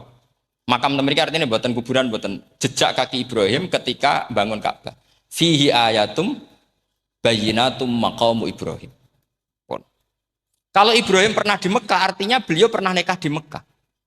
Paling tidak punya dzurriyyah di Mekah. Jadi Ismail dibawa ke Mekah. Jelas ayatnya wa id yarfa'u Ibrahimul qawaida minal baiti wa Ismail. Ini dengarin ya. Sebab itu saking alimnya berjanji itu beliau tahu betul masalah utama Rasulullah Muhammad adalah disangsikan nasabnya. Sebab itu kitab berjanji pertama cerita. Setelah dia alhamdulillah macam-macam awal manab tadi saat terus dia bilang wa ba'du fa'aqul huwa Muhammad bin Abdullah bin Abdul Muttalib. Saat terus ya wa ba'du wa Muhammad bin Abdullah bin Abdul Muttalib wasmu Syaibatul Hamdi Humidat Khisaluhus saniyah saat terus Ibnu Qusayn saat terus Sumiyya bi Qusay li taqasi fi biladi qudu'atal qasiyah. Karena dia tahu yang masalah bagi Rasulullah itu adalah masalah nasab bagi mereka loh, bagi mereka yang kafir. Terus beliau ngendikan ditutup wa adnanu bila raibin indadawil ulumin nasabiyah ila dhabihi Ismail nisbatuhu wa jelas saya Adnan itu pasti puter cucu-cucunya Nabi Ismail. Karena orang Yahudi yang di soal Muhammad itu kamu itu siapa kok tahu-tahu Nabi? Kamu orang Arab itu tidak pernah ada Nabi. Yang Nabi itu normalnya orang Israel. Itu turunan Yahudi karena Yahuda bin Yakub bin Ishak bin Ibrahim. Akhirnya Allah membuktikan fihi ayatum bayyinatum maqami. Bukti kalau Ibrahim pernah di Mekah adalah jejak kakinya di Mekah, itu dekat Ka'bah. Ini jawaban Allah yang tentang ahli kitab karena sudah jelimet. Ada ilmu ansab, ada ilmu nasab, ada polemik kitab samawi. Kalau kafir Mekah ini goblok-goblok. Ketika Rasulullah pakai teori tauhid, orang kafir Mekah itu sangat gobloknya bilang gini, Muhammad, kita ini urusannya banyak, utang kita banyak, kasus saya banyak. Kok Tuhannya satu itu tidak cukup? Yaitu mereka mengatakan aja alal alihata ilahau wahida inna hadza la syai'un ujab. Bagaimana Tuhan hanya satu? Urusan kita banyak, masalah kita banyak. Tuhan nggak boleh satu, harus banyak. Sejumlah urusan kita. Ada Tuhan BPKB, Tuhan macam-macam lah. Ada Tuhan kredit, Tuhan kas macam-macam lah. Kan? Sesuai sebanyak urusan kita. Mereka tanya aja alal alihata ilahau wahida. Masa Tuhan satu? Inna hadza la syai'un ujab. Ini aneh. Tapi Rasulullah dengan sabarnya. Kalau yang seperti ini Allah menjelaskannya beda dengan yang pertama. Karena tadi orang kafir itu bisa min ahlil kitab, bisa wal musyrikin. Lam yakunil ladzina kafaru min ahlil kitab. Ada yang wal musyrikin. Semuanya ini tidak pernah munfakina hatta ta'tiyahumul bayyinah. Mereka tidak pernah tercerabut dari pikiran mereka, dari mainstream mereka sampai ada bayyinah. Bayyinah itu kejelasan kebenaran atau benar yang begitu jelas. Itu siapa? Rasulun minallah yatslu suhufam mutahhar. Akhirnya Nabi sabar. Saking sabarnya Nabi itu ngomong gini, ya di khalayak umum, mukhatamnya ya kafir semua. Hei saudara-saudara kami suku Quraisy, kita ini sebangsa. Nabi tanya, Muhammad, ajaran kami itu benar karena kami itu orang yang kita percaya. Tapi kali ini Anda aneh karena ngajak satu Tuhan. Itu tidak mungkin. Urusan kita banyak, satu Tuhan enggak mungkin. Tuhan harus banyak. Kita punya 3 aja kurang banyak kan, hanya punya Lata, Uzza, Hubal. Ya. Rasulullah dengan sabarnya ngendikan gini, hei kaumku, kalau kamu jadi pembantu, jadi buruh, senang mana punya majikan banyak sama majikan satu. Kalau majikannya banyak, itu perintahnya beda-beda. Seleranya, semua harus kamu lakoni, semua harus kamu taklui karena kamu harus nurut. Wah ya repot mat kalau di majikan banyak, ngerepoti mesti. Rasulullah tinggal nimpali, Tuhan kamu itu majikan kamu. Kalau Tuhannya banyak, perintahnya ya banyak. Seleranya beda-beda. Kamu bingung nggak? Wah ya bingung, ya udahlah mat satu aja. Akhirnya mereka masuk Islam. Nah itu disebut Nabi itu fatona, punya kecerdasan artikulatif. Kalau menjelaskan itu masuk akal. Nah itu disebut dorobawahu matalar rojulan fihi syuraka'u mutasyakisuna wa rojulan salamal lirojul hal yastawiyani masalah alhamdulillah. Nah ini penting. Allah membuat satu perumpamaan bagaimana ada satu pembantu yang punya majikan banyak, yang berbeda-beda seleranya, berbeda-beda perintahnya. Dengan kalau hanya satu majikan. Apakah sama? Mereka jawab, tidak sama, enak punya satu majikan. Begitulah Tuhan kamu, harusnya satu. Jadi artinya gini, kalau kamu ngaji ulumul Quran, kamu harus tahu ini khitab ke kafir. Kafir yang mana? Ahli kitab atau kafir yang musyrik. Nah, sekarang tidak tahu lagi, pokoknya kafir. Makanya kalau orang berdebat mereka itu tidak goblok meneh. Waduh. Makanya sama tidak usah ketularan goblok sing pun gimpun sing wis goblok ora usah ditambahi mun kathah dan ini pun.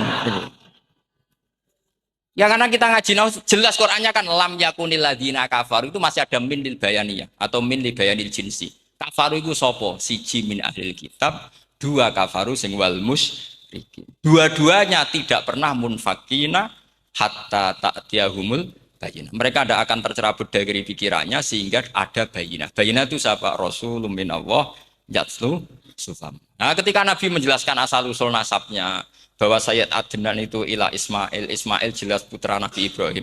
Mereka terus baru iman karena ada fihi ayatum bayyinatum maqamun apa? Ibrahim. Ya jadi saya kira demikian nanti kan akhirnya jam itu teman.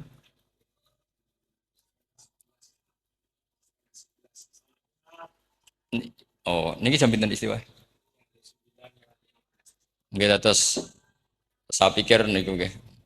Kalau misalnya tadi ada tanya jawab ya tanya jawab carane ngalim saja kan. Itu lebih realistis. Karena kalau sampean iskal misalnya saya iskal dengan ini kan malah membingungkan. Kalau kamu terkenal pinter iskal kita goblok ya. Nah wis pinter kok iskal itu jadi saya niru ilmunya Abu Nawas. Abu Nawas sudah bisa pidato. Gak bisa pidato suatu saat dipaksa pidato sama khalifah. Hei para hadirin. Kamu pinter apa goblok? Lah mereka pinter, mau ngandani wong pinter, terus pinter kok ngandani gitu. Akhirnya hadirin itu kan karena seneng sama Abu Nawas tuh seneng. Ya sudah Abu Nawas, kalau gitu kita goblok. Aku mau mengambil wong goblok. Akhirnya terus wassalamualaikum warahmatullahi wabarakatuh. Jadi itu Abu Nawas juga bisa pidato, tapi dia tahu saja caranya menyelesaikan masalah. Itu Abu Nawas jadi ya orangnya kacau tapi cerdas itu makanya jadi guyonan. Sebenarnya Abu Nawas itu figur yang nyata tapi tidak senaif yang diceritakan orang-orang di anekdot itu. Nah, beliau itu orang soleh ketika era Harun ar-Rasyid. Tapi ya tadi karena banyak cerita yang macam-macam. Abu Nawas itu makanya ini cerita anekdot. Jadi riwayatnya agak jelas tapi lucunya jelas. Dia itu mangkel punya tetangga profesor ahli astronomi. Adiknya itu mau iso omong tok. Abu Nawas mau pinter molak-malik omong kan masyhur itu dia cerita hari Senin tanggal sekian lihat Abu Nawas di alun-alun mau terbang.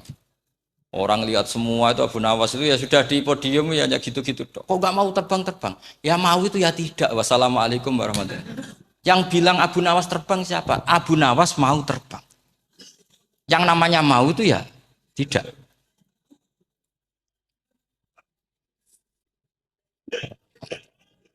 Pernah dia itu lomba sama Harun ar-Rasyid. Siapa paling banyak pengunjung rumahnya di alun-alun. Harun Rasyid bikin khemah, dia bikin khemah. Tentu cerita ini bohong, yakini ini bohong. Makanya ini bohong tenang. Makanya ini anekdot hanya guyonan. Harun Rasyid karena dia raja itu ada apel, ada makanan macam-macam. Ya tentu pengunjungnya banyak. Batas akhir itu penilaian jam 12 malam. Abu Nawas tenang, satu pun nggak ada pengunjung, nggak ada makanan, nggak ada apa. Pas jam 12 rumahnya dia, kemahnya dibakar. Orang ke dia semua. Nit menang dia, karena jumlahnya bahkan Harun Rasyid itu datang ke kemahnya dia. Karena lombanya kan pengumpulan massa terbanyak jam 12. Harun Rasyid pikirannya santri ya guys, sugoi jajan mesti teko, pikirannya gitu. Abu Nawas pikirannya beda, jeneng ana kebakaran pasti datang. Wis dihitung biaya khemah sama hadiahnya banyak hadiahnya. Yang ahli falak ini punya ilmu yang rasional, yang pinter sekali. Dia ilmuwan bahwa bumi itu bulat-bulat. Nah, saya lagi tren meyakini bumi flat nih, yo kacau nih. Gara-gara penjelasan sing sepihak. Ini wong nganggur. Lah wong ilmuwan kok sentimennya perkara wedi duit. Enggak boleh ilmuwan menyebut sentimen apa? Uang. Akhir bumi itu bulat-bulat. Jadi kalau Anda jalan ke timur terus nanti ke titik yang sama. Abu Nawas ora paham karena dia memang enggak ahli sains gitu. Suatu saat si profesor ini kemalingan, malingnya melayu ngetan. Minta tolong sama Abu Nawas kejarlah maling itu. Kemana? Ke timur. Dia ngejar ke barat. Ditanya sama profesor. Saya udah bilang, larinya maling itu ke timur kalau kejar ke barat. Nanti ketemu di titik yang sama. Akhirnya profesornya ngerti, oh ngenyek tuh. Jadi Nah khawatir saya nanti kalau santri-santri tidak pinter ilmu, terus pilihannya ilmu kayak Abu Nawas, jalan pintas tadi. Karena belajar falak jelimet, belajar faraid apa? Jelimet ada aul, ada roh, terus semua ada masalah yang ruwet-ruwet terus. Akhirnya mau olah bicara. Ini musibah innalillahi wa inna ilaihi raji'un. Itu tidak boleh. Quran tidak mengajarkan itu. Quran tetap mengajarkan ilmu meskipun ada nilai seninya. Ya tadi nilai seni tadi misalnya Allah mencontohkan daraba wa masalah rajulan fihi syuraka. Terus kedua uniknya Quran itu begini. Setelah dipikir itu nyata-nyata lebih detail. Misalnya begini. Ketika Allah mencontohkan ba'udah itu nyamuk. Itu orang-orang kafir itu bilang gini, "Ya Muhammad, Tuhan Anda kehilangan stok ilmiah." Sehingga contoh itu enggak yang dahsyat tapi sekedar nyamuk. Wong nyamuk kok digawe contoh. Ya contoh itu dinosaurus, tak jerapah, tak apalah yang keren itu. Mosok contoh apa? Terus Allah menjelaskan innallaha la yastahyi ayyadriba napa masalam ma. Contoh apa saja? Apa saja itu ditafsiri ba'udatan fama fawqaha. Entah itu nyamuk, fama fawqaha atau yang di atasnya nyamuk. Maksudnya di atasnya itu fil killah atau fisighor atau yang di atas nyamuk. Yang lebih kecil ketimbang. Sekarang saya contohkan kata Rasulullah, contoh yang kecil saja. Enggak usah bikin nyawa, enggak usah, itu terlalu mustahil. Seorang pemahat patung. Kamu pesen, "Pak, aku gaekno patung gajah." Mesti muni sanggup. Tak muni, "Pak, gaekno patung gajah, ukurannya ya semestinya gajah." Oke. "Pak, aku gaekno patung nyamuk, ukurannya ya sak nyamuk." Kira-kira sanggup apa enggak? Artinya ketika Allah gawe nyamuk itu lebih sulit ketimbang gawe gajah apa lebih mudah? Lebih sulit. Karena nyamuk yang sudah kecil, dia punya alat kelamin terus seberapa itu? Alat kelaminnya juga tetap harus ada lubangnya terus seberapa? Teman saya malah ada yang cangkem elek bilang gini, lalu ya punya kuman, kumannya seberapa? Nah ini pentingnya ngaji akal. Kamu jangan hanya bilang, "Wow, dinosaurus, jerapah." Seru nyamuk. Nah karena orang sudah ada itibar dengan nyamuk, didatangkanlah nyamuk banyak. Sebenarnya nyamuk banyak itu mergo mangkel, gak diperhatikan itu.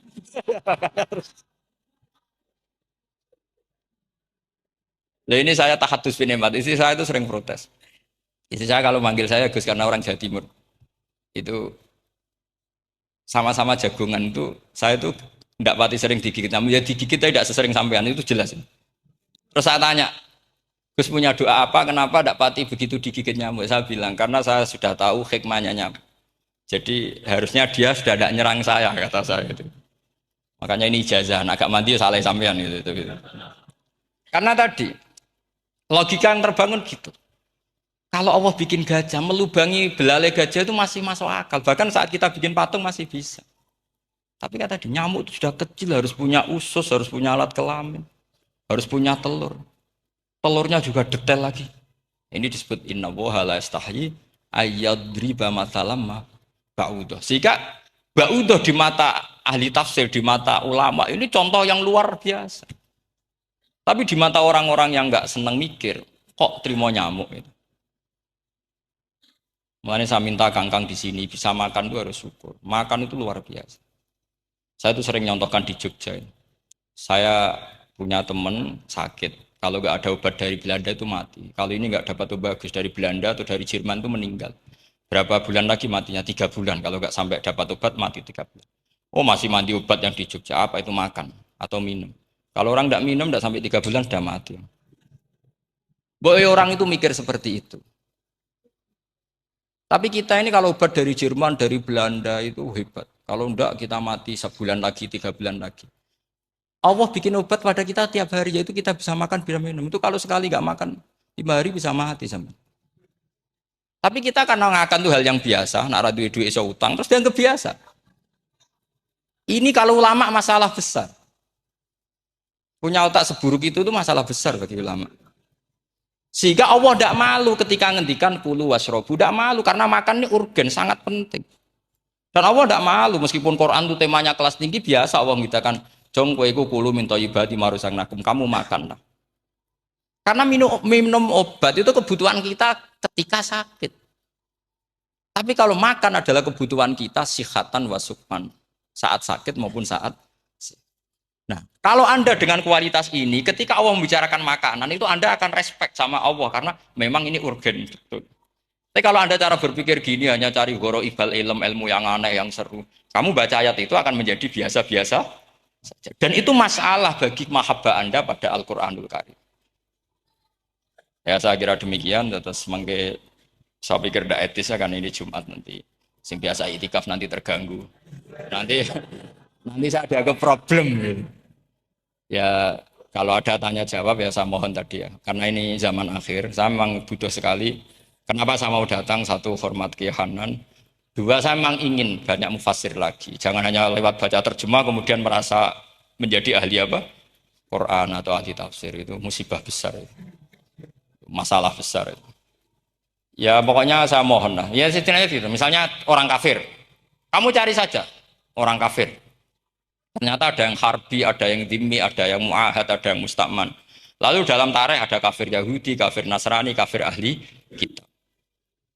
Kalau di fikih ada kafir yang lahum kitabun, ada yang tidak lahum kitab. Kalau yang lahum kitabun disebut ini kitabiyah kholiso, yang tidak. Itu kan beda-beda di fikih. Boleh nikahnya ndak, khilu dhabihatihim atau tidak. Itu kan detail sekali. Makanya saya mohon ini latihan detail. Oke, sampean tetap ngaji, sering khatam itu bagus karena mengumpulkan semua ilmu. Tapi sampean harus menganalisis secara apa? Saya dulu ngaji Mbah Mun Muslim ya kilatan. Tapi saya ngapalkan sama Gus Ibab. Gus Ibab putrane Mbah Mun, dulu muridnya Said Muhammad. Saya itu tak pelajari lagi di rumah. Analisis lagi setelah besar sampai sekarang. Karena ya itu beda.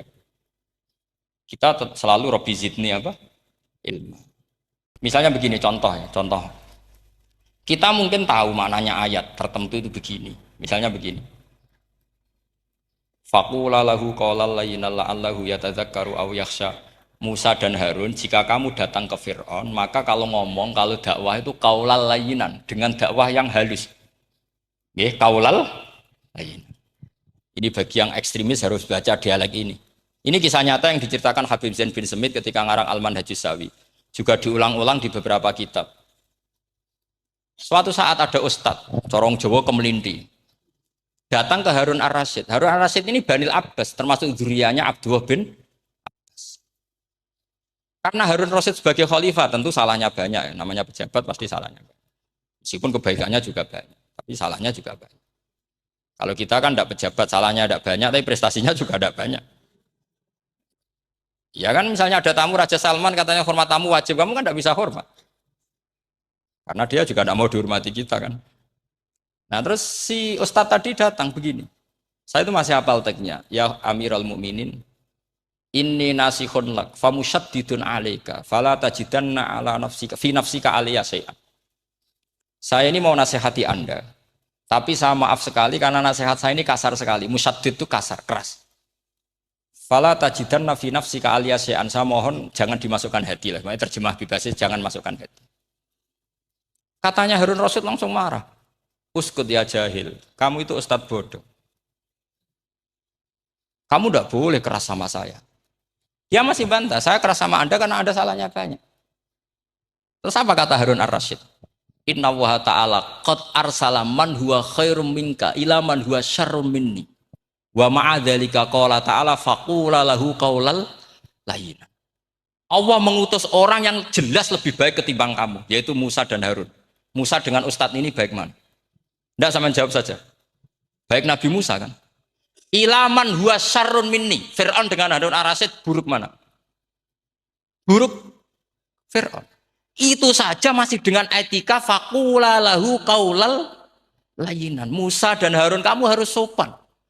Tidak wai Fir'aun wajib sopan, tidak wai aku rasopan. Nah ini sudah iktibar. Dari terjemah netral atau terjemah yang datar. Bahwa Allah ngutus Musa dan Harun ke Fir'aun.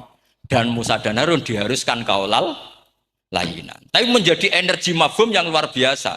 Nak dakwai Fir'aun wae kaulan layinan, apa maneh dakwai podo-podo mukmin. Makanya kata Harun Rasyid, uskut ya jahil. Inna wa ta'ala qad arsala man huwa khairum minka ila man huwa syarrun minni. Wa ma'adzalika qala ta'ala faqula lahu qaulal layyin. Ya, saya kira demikian, saya kembalikan ke moderator.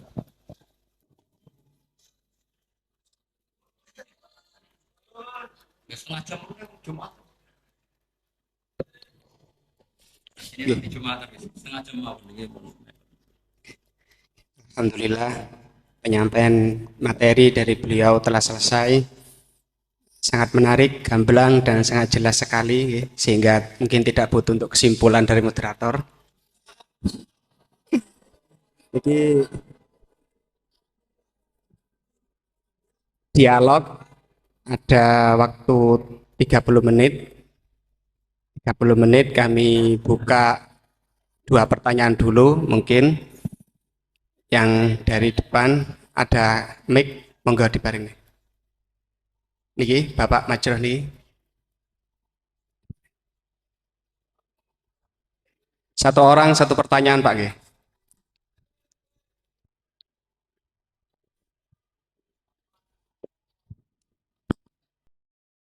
Terima kasih.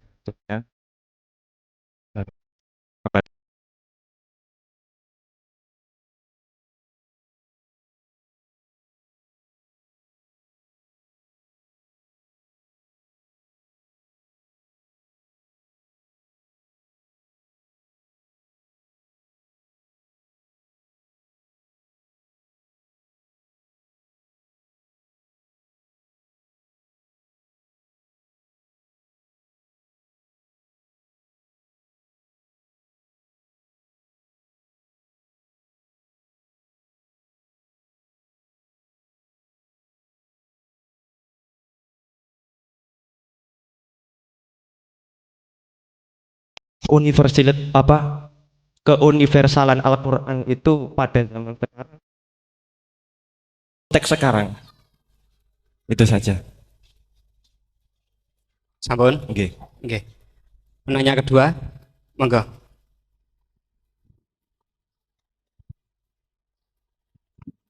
Assalamualaikum warahmatullahi wabarakatuh. Waalaikumsalam.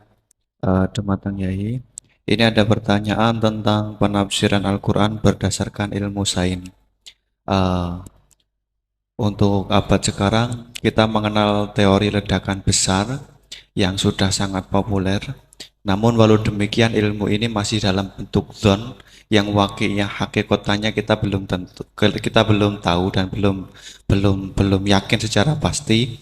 Namun teori ledakan besar ini kemudian disinkronkan dengan Al-Quran dengan penafsirannya bahwa ternyata di dalam Al-Quran itu sudah ada teori ledakan besar. Pertanyaan saya begini, menimbang ilmu teori ledakan besar ini adalah ilmu dzon, ini masih memungkinkan ilmu ini salah, sehingganya penafsiran terhadap Al-Quran ini menimbulkan kekhawatiran, yakni kalau ilmu ini sebenarnya salah, kemudian disinkronkan dengan Al-Quran, nanti ada penyalahan dalam penafsiran. Namun sisi lain terdapat kebaikan, yakni ada banyak orang bicara bahwa Al-Quran turun sekian ratus tahun lalu, ternyata di dalamnya memuat teori ledakan besar yang baru muncul abad modern ini. Dari penjelasan ini, pripun monggo Yai tentang penafsiran berdasarkan ilmu yang masih dzon, yang belum hakikatan seperti ini, monggo. Oke. Sing pertama Pak Ulil. Yang kedua Pak Anwar. Sudah sama-sama keren Pak ya. Nggih. Pak mahasiswa. Pak Ulil apa Ulil? Ulil. Pak Ulil. Ulil apa? Ulil Absor. Ulil Absor sudah benar ya. Itu namanya sudah benar. Nggih. Kedua Anwar ya? Kedua Pak Anwar. Enggak, sudah gitu. Kap dua dulu. Sing pertama mungkin nek jenengan niki pertanyaan yang pertama, apakah keumuman Al-Qur'an bisa ditaksis sesuai konteks sekarang? Konteks sekarang kekinian niki. Itu pertanyaan yang pertama. Pertanyaan yang kedua, kejadian sains yang sesuai dengan sains, ilmu sains niku apa bisa juga dibenarkan ditafsirkan ke Al-Quran, mengingat ilmuwan-ilmuwan sains sekarang mengatakan bahwa Al-Quran itu banyak yang sesuai dengan sains akhir-akhir ini. Nah, seperti ledakan besar, niku kalau diarahkan ke Al-Quran, apa memang sains itu sebenar-benarnya persis dengan Al-Quran atau masih ada kemungkinan nggak sama? Hafal Quran tuh. Buatan apa belum? Tapi apa juz 30? Nggak betul. Udah. Ya, ini relax saja ya. Memang saya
itu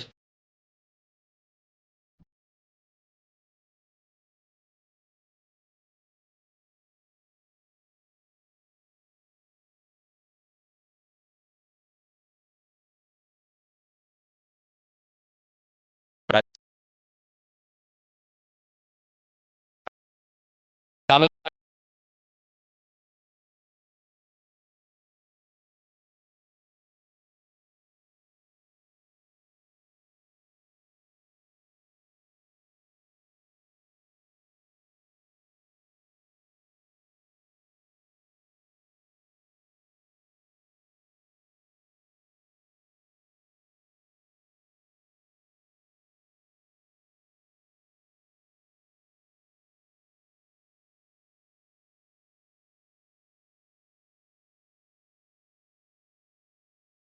Jangan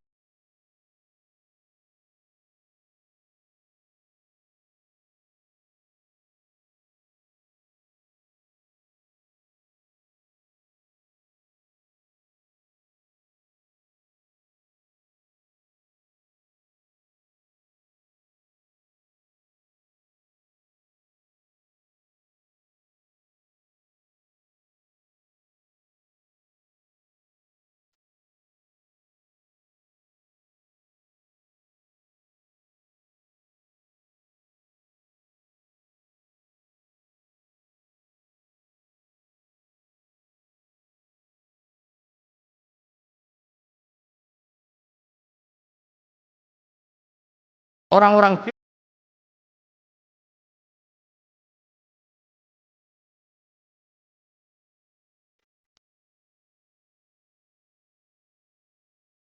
bodoh usah begitu.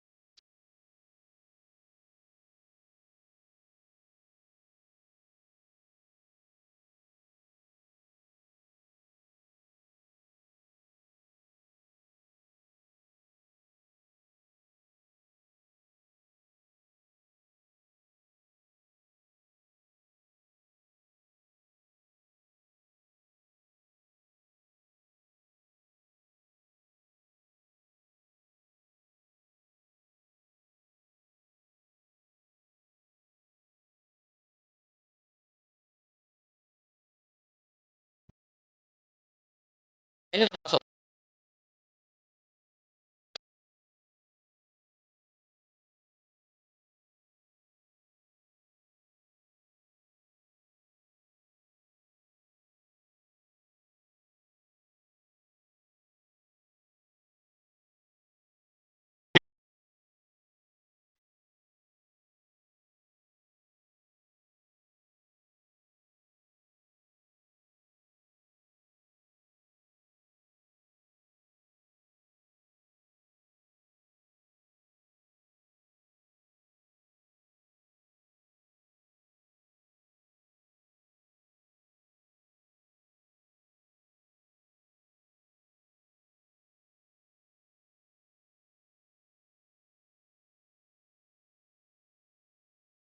kalau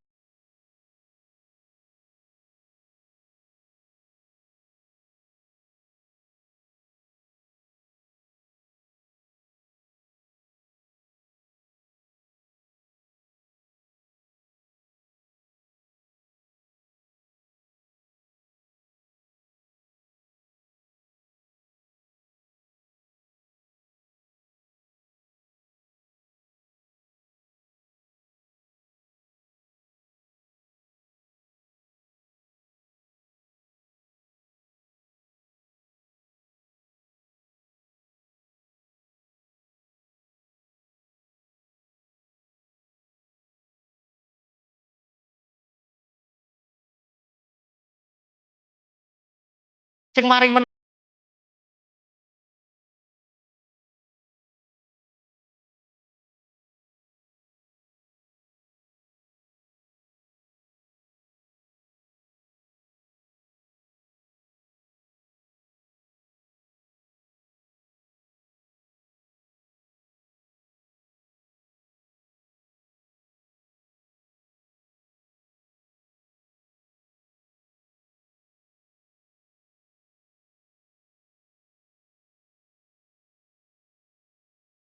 karena kita ini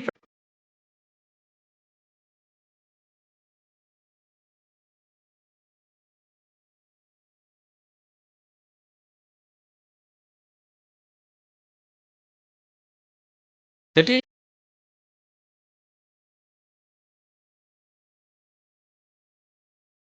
aduh,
Jadi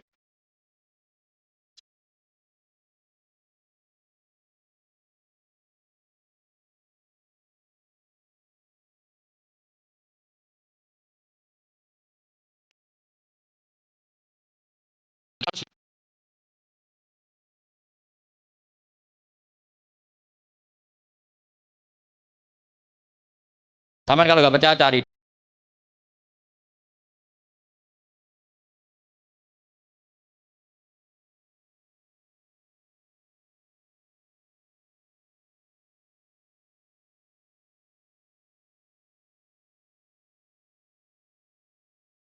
Nah terus pertanyaan kedua dari Kang Anwar tadi itu memang problem. Tapi itu bisa diatasi lewat seni menulis. Biasanya kalau seorang penulis, apalagi di Indonesia itu kan gampang sekali. Kalau kata itu bisa bias atau majas, kan bisa dikasih tanda kutip. Dikasih tanda apa? Itu memang nyata ya. Saya pernah berdebat berkali-kali. Saya kan satu tim ya dengan Pak Zeni, dia seorang profesor, juga pernah tanya Gus Wafi, putrane Mbah Mun saat di Syria. Zaman itu saya Abdul Al-Buti masih hidup. Saya tuh punya komunitas dokter. Ini cerita nyata ya. Yang dia tanya gini, Pak Bahak, kita-kita ini ahli embriologi. Dan tidak pernah ada ceritanya ada segumpal darah dalam proses embriologi.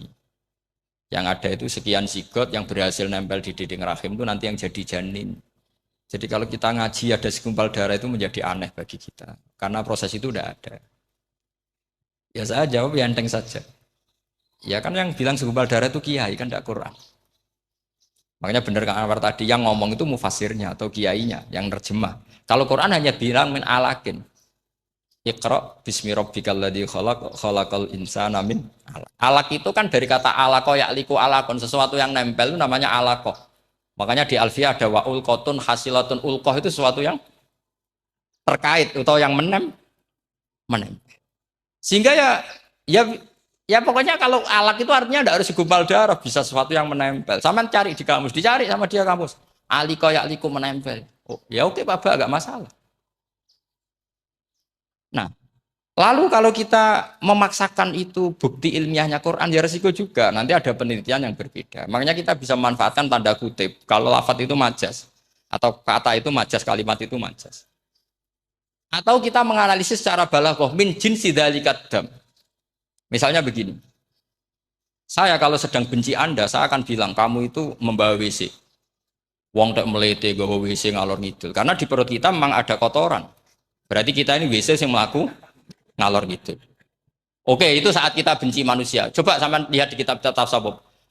Faqih fatatakabbar wa anta kanafun minal aknam itu kan disebut. Kamu kok sombong kowe iku WC. Tapi nanti kalau kamu ngaji di alam rohani, kamu disebut laqad khalaqnal insana fi ahsani taqwim. Artinya bisa saja alakin ini benar-benar maknanya segumpal darah.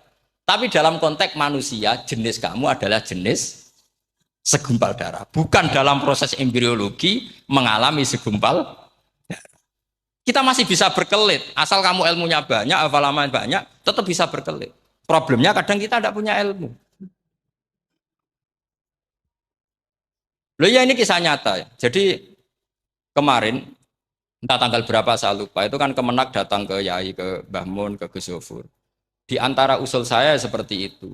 Mbok terjemah Kemenak, kalau yang terkait sain itu dikasih bahasa yang bias, karena nanti kalau tidak bias, ini nanti ada penelitian kelihatan Quran dianggap loh ya, dianggap salah. Sebenarnya salah yang terjemah.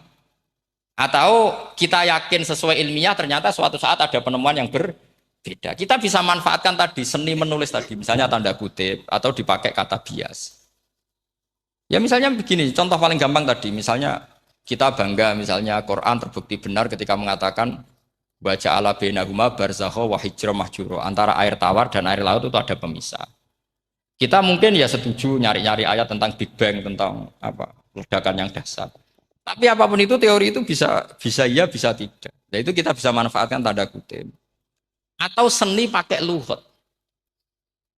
Saya beri contoh seni lughat begini. Keyakinan santri yang di sini, yang di kewagian sini. Makhluk itu yang terkenal kan 3. Manusia, jin, terus setan. Sudah kan 3 itu. Keyakinan sampean manusia dengan jin sama apa enggak? Beda kan, katanya beda. Terus jin dengan setan itu beda apa sama? Tidak sama jawab. Beda, rata-rata santri fikih bilang beda karena jin itu bisa mukallaf, bisa sholat, bisa enggak. Kalau setan pasti tidak sholat. Tapi pecinta orang sholat dia, kalau orang sholat datang, penggemar dia, mau ganggu. Gitu. Nah sekarang pertanyaannya gini. Lalu ketika para ulama mengatakan jin dan malaikat itu beda, jin dengan setan beda. Tapi di Quran itu ada loh ayat fasajadu illa iblis kana minal jinni fafasaqa an amri rabbi. Jelas ayatnya di surat Isra kalau nggak salah tuh. Kana minal jin. Kana ono sopo iblis iku minal jinni. Padahal tadi Anda yakin iblis dan jin itu tidak sekategori, tapi ayat itu kana minal jin. Caranya gimana gampang, sama cari di tafsir Baghawi atau tafsir Ibnu Katsir. Caranya adalah dianalisis secara lughah. Sesuatu yang enggak kelihatan atau yang gelap disebut jannah. Misalnya malam, kata Quran apa? Falamma janna alaihi lailu ra'a kaukaba. Karena malam itu gelap disebut jannah. Orang yang gila karena masturul akli disebut majnun.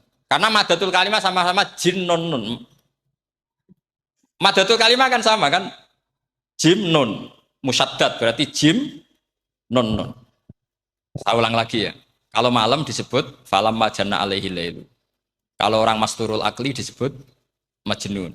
Orang dalam kandungan disebut janin. Kullu dzalika yusamma bidzalik li'annahu mastur. Semua dinamakan itu karena mastur tidak kelihatan. Nah, sekarang sampai tak tanya, iblis itu kelihatan apa enggak? Ndak, berarti kalau kana ono sapa iblis minal jinni setengah barang sing ora ketok. Kecumanane minal jinni kelompok jin. Nanti kamu masalah dengan kiai Anda meyakini, "Lho jin kok iblis?" Beda. Jin niku iso ngaji. Ya gampang saja. Kalau jin yang sakolen ya jin yang bisa Islam bisa kafir, tapi kalau kata jin yang dalam ilah iblis, kana minal jinni minal masturin. Sama yang saya maksud.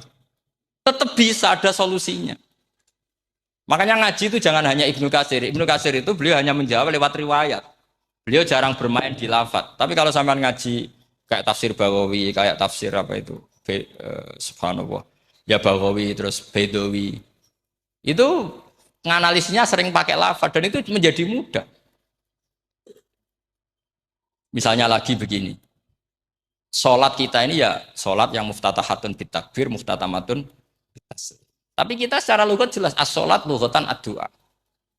Dan ada lafadz di Quran yang nggak mungkin kita maknani sholat itu dengan makna sholat sing mustalah alaihin tal fuqaha, yaitu di ayat khud min amwalihim shadaqatan tutahhiruhum wa tuzakkihim biha wa sholli alaihim inna sholataka sakanul lahum. Muhammad, kalau ada orang zakat ke kamu, sholli alaihim, kamu harus mensolati mereka. Wong cek urip kok di sholati, pasti maknanya sholli ay utulahum, kamu mendo.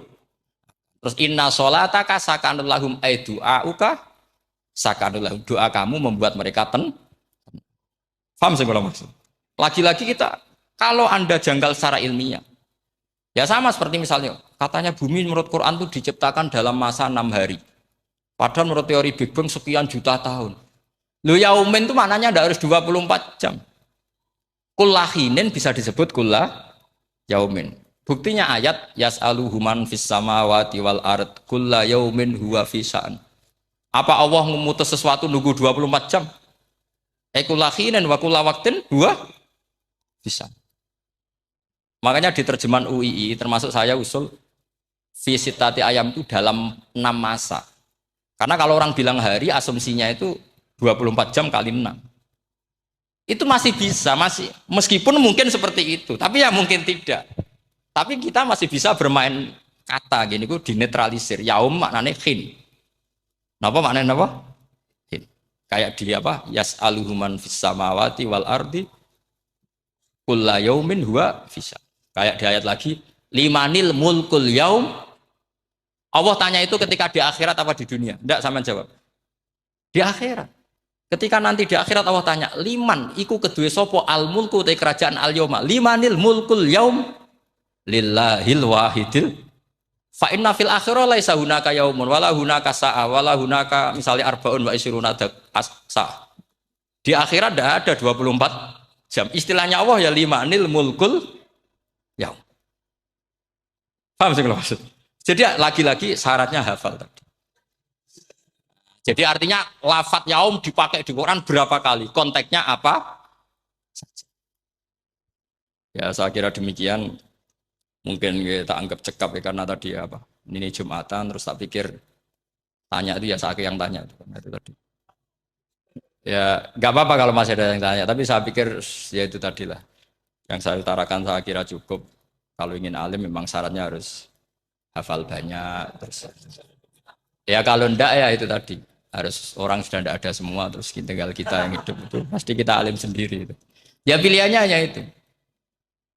Tapi kalau ingin kompetisi masih gampang lah. Di Kediri banyak orang alim, di Rembang banyak. Kan bisa cara Imam Bukhari al-luqi wal mu'asyarah bisa sering ketemu lewat ngaji kilatan atau ngaji. Karena kiai banyak. Ada yang kiai fanatik khatam, kilatan. Di sarang ya banyak kados Gus itu ngaji butuh khatam. Khatam itu barokah. Kan pernah mendengar sekian. Ada kiai yang senengannya yang penting faham. Ada kiai yang kebetulan nasibnya baik ya faham ya khatam. Itu ada santri macam-macam, sementing khatam. Ono sing penting faham, ono sing penting ya penting untuk barokah. Repot asane. Repot es. Tapi yang penting itu saya mohon lah. Kalau orang lain tahu Quran lewat terjemah, kita kalau bisa jangan. Kita ini ngaji Jalalain, ngaji tafsir Sawi, ngaji macam-macam. Saya itu kalau sinau tafsir itu tak ulang-ulang. Saya itu sampai lupa khatam Jalalain berapa kali itu sampai lupa. Karena itu tadi, setiap saya baca, pasti nanti analisisnya beda. Tadi misalnya, budu robbakum. Kalau dalam konteks orang kafir jelas wahidu robbakum. Karena mereka masih melakukan isyrak. Tapi kalau orang Islam dibilang, cong kamu ibadah, dawimu alal ibadah. Karena sudah Islam. Itu Imam Suyuti tidak konsisten. Tidak konsistennya karena beliau orang alim. Ya Yohanes kadang ditafsiri ahla Makkah. Memang saat itu konteksnya Makkah. Tapi dalam konteks Islam tentu wama arsalna ka ila ka fatal lidasi basyiro. Itu kan ulama. Kalau ingat asbabun nuzul ya Yohanes jelas ahla Makkah. Tapi kalau ingat umumul Quran nas ya kullan nas bukan harus ahla apa? Makkah. Makanya ada fi tafsirin qala ahla Makkah. Wa fi tafsirin akhar dia bilang ayan nas. Ini yang mengulang-ulang akan paham karena konteksnya apa? Beda. Lagi-lagi ya tadi harus hafal. Yohanes dipakai Quran berapa kali? Konteksnya apa saja? Makanya Ibnu Abbas ketika ditanya bagaimana perbedaan ayat Makkiyah dan Madaniyah, beliau enteng jawab. Biasanya kalau surat Makkiyah dimulai ya Yohanes karena mereka zaman itu masih kafir belum berstatus mukmin. Kalau di Madinah rata-rata khitab sudah ya ayyuhalladzina amanu karena di Madinah mayoritas sudah mukmin. Tetap memanfaatkan proses dialek dan itu mudah. Memang kalau kita neliti terus mudah. Maknanya mudah itu tidak sulit. Ya memang Nabi begitu. Loh sampean kalau hafal hadis, nanti akan ngomong seperti saya. Loh itu otomatis. Misalnya begini, Nabi itu ditanya, ya Rasulullah, dulani ala amalin gini-gini terus terakhir dia ya yudkhilunil jannah yang bisa masukkan saya ke surga. Nabi jawabnya itu, inna dzalika yasir, itu gampang. Tapi terusannya yang enggak nguati alaman yassarahu wah. Oh itu gampang dong bagi wong sing digampangno pangeran. Orang kata Nabi, wah ini sulit, enggak semua orang masuk surga. Nabi jawabnya inna dzalika yasir, itu gampang. Tapi terusannya alaman yassarahu wah. Iya mengen Quran adatnya ya gitu. Inna dzalika ala wahi yasir. Ya itu gampang. Bukan berarti kita nyepelekno ndak, memang ya itu tadi. Sesuatu sulit itu kalau kita tidak tahu rumusnya, sebenarnya kita tahu, cuma tidak mau. Sampean tahu kalau rumusnya ingin alim tafsir harus hafal Quran, hafal hadis, pernah ngaji etkon, ngaji ini. Tahu, tapi kan nggak mau. Akhirnya mau takut tok, carane ngalim piye Gus? Asline ngerti, nak carane iku ngerti. Geleme sing raga. Nah, itu kan gitu. Ini kebetulan kan ngomong fakta biasa mawon, betul. Ya seperti kamu mau ke Jakarta kan jauh, tapi tetap gampang. Caranya beli tiket gini-gini ya kan. Ya kalau ingin alim tafsir satu hafal Quran, dua minimal setengah hafal Jalalain. Nanti kalau Jalalain janggal, kamu ngaji Sawi karena banyak juga Jalalain yang diprotes sama Imam Sawi, dikritik itu kan wajar ya. Sarah itu hanya membenarkan yang di matan ada masalah. Takrib kurang barokah ya, ada beberapa yang dibenarkan Sarah. Kayak takrib ngendikan mabit bimina sunat apa wajib kalau di kitab Fathul Qorib. Sunat, di Sarah dibenarkan kalau yang benar itu wajib. Takrib bilang sholat jamaah itu sunat mu'akadah. Di Sarah dibenarkan itu fardu kifayah. Ya sama di Jalalain kadang ada masalah seperti itu. Imam Suyuti meyakini satu hal sama Sarah di makanya ya Jalalain ya Sawi. Nanti setelah itu khatam semua belajar tafsir Baghawi. Nanti kan alim sendiri. Apalagi di desa kamu tidak ada orang alim, wah hebat. Kamu jangan hidup di sarang, di Lirboyo, di daerah-daerah, jangan hidup di Kuwagen, nyari daerah yang aman. Aman dari kontrol. Tapi yang jelas itu jawab dulu mudah. Kalau kamu menjawab sulit, kualat neraka. Iya bagaimanapun Quran disifati Allah walaqad yassarnal Qur'ana lidzikri fahal mim mudzakir. Makanya saya tadi ngomong, kalau Anda hafal seperti saya, pasti cara ngomong kayak saya. Kita mau ngomong Quran sulit tidak mungkin. Kita ini ingat kalau Allah mensifati Quran walaqad yassarnal Qur'ana. Fakaifa wasafahu wa bil yusri wa anta taqulu bil usri. Bagaimana Allah mengatakan yusrun kemudian Anda mengatakan usr. Rokok sama Anda bantah pangeran. Atau gini kalau terpaksa ini sulit Gus. Tapi sementara ini, pokoknya tambahi gitu. Lah nanti ya masih sulit. Tapi ya bisa saja tidak sulit. Karena tadi bukti kalau Quran mudah, orang kafir ketika dibacakan yang nangis banyak. Raja Najasyi sebelum Islam dibacakan surat oleh Ja'far bin Abi Thalib nangis. Inna hadza wa ma nazala ala Musa lamin miskatin wahidah. Ini dengan Taurat pasti dari pintu yang sama, dari nur yang sama. Miskat itu nur.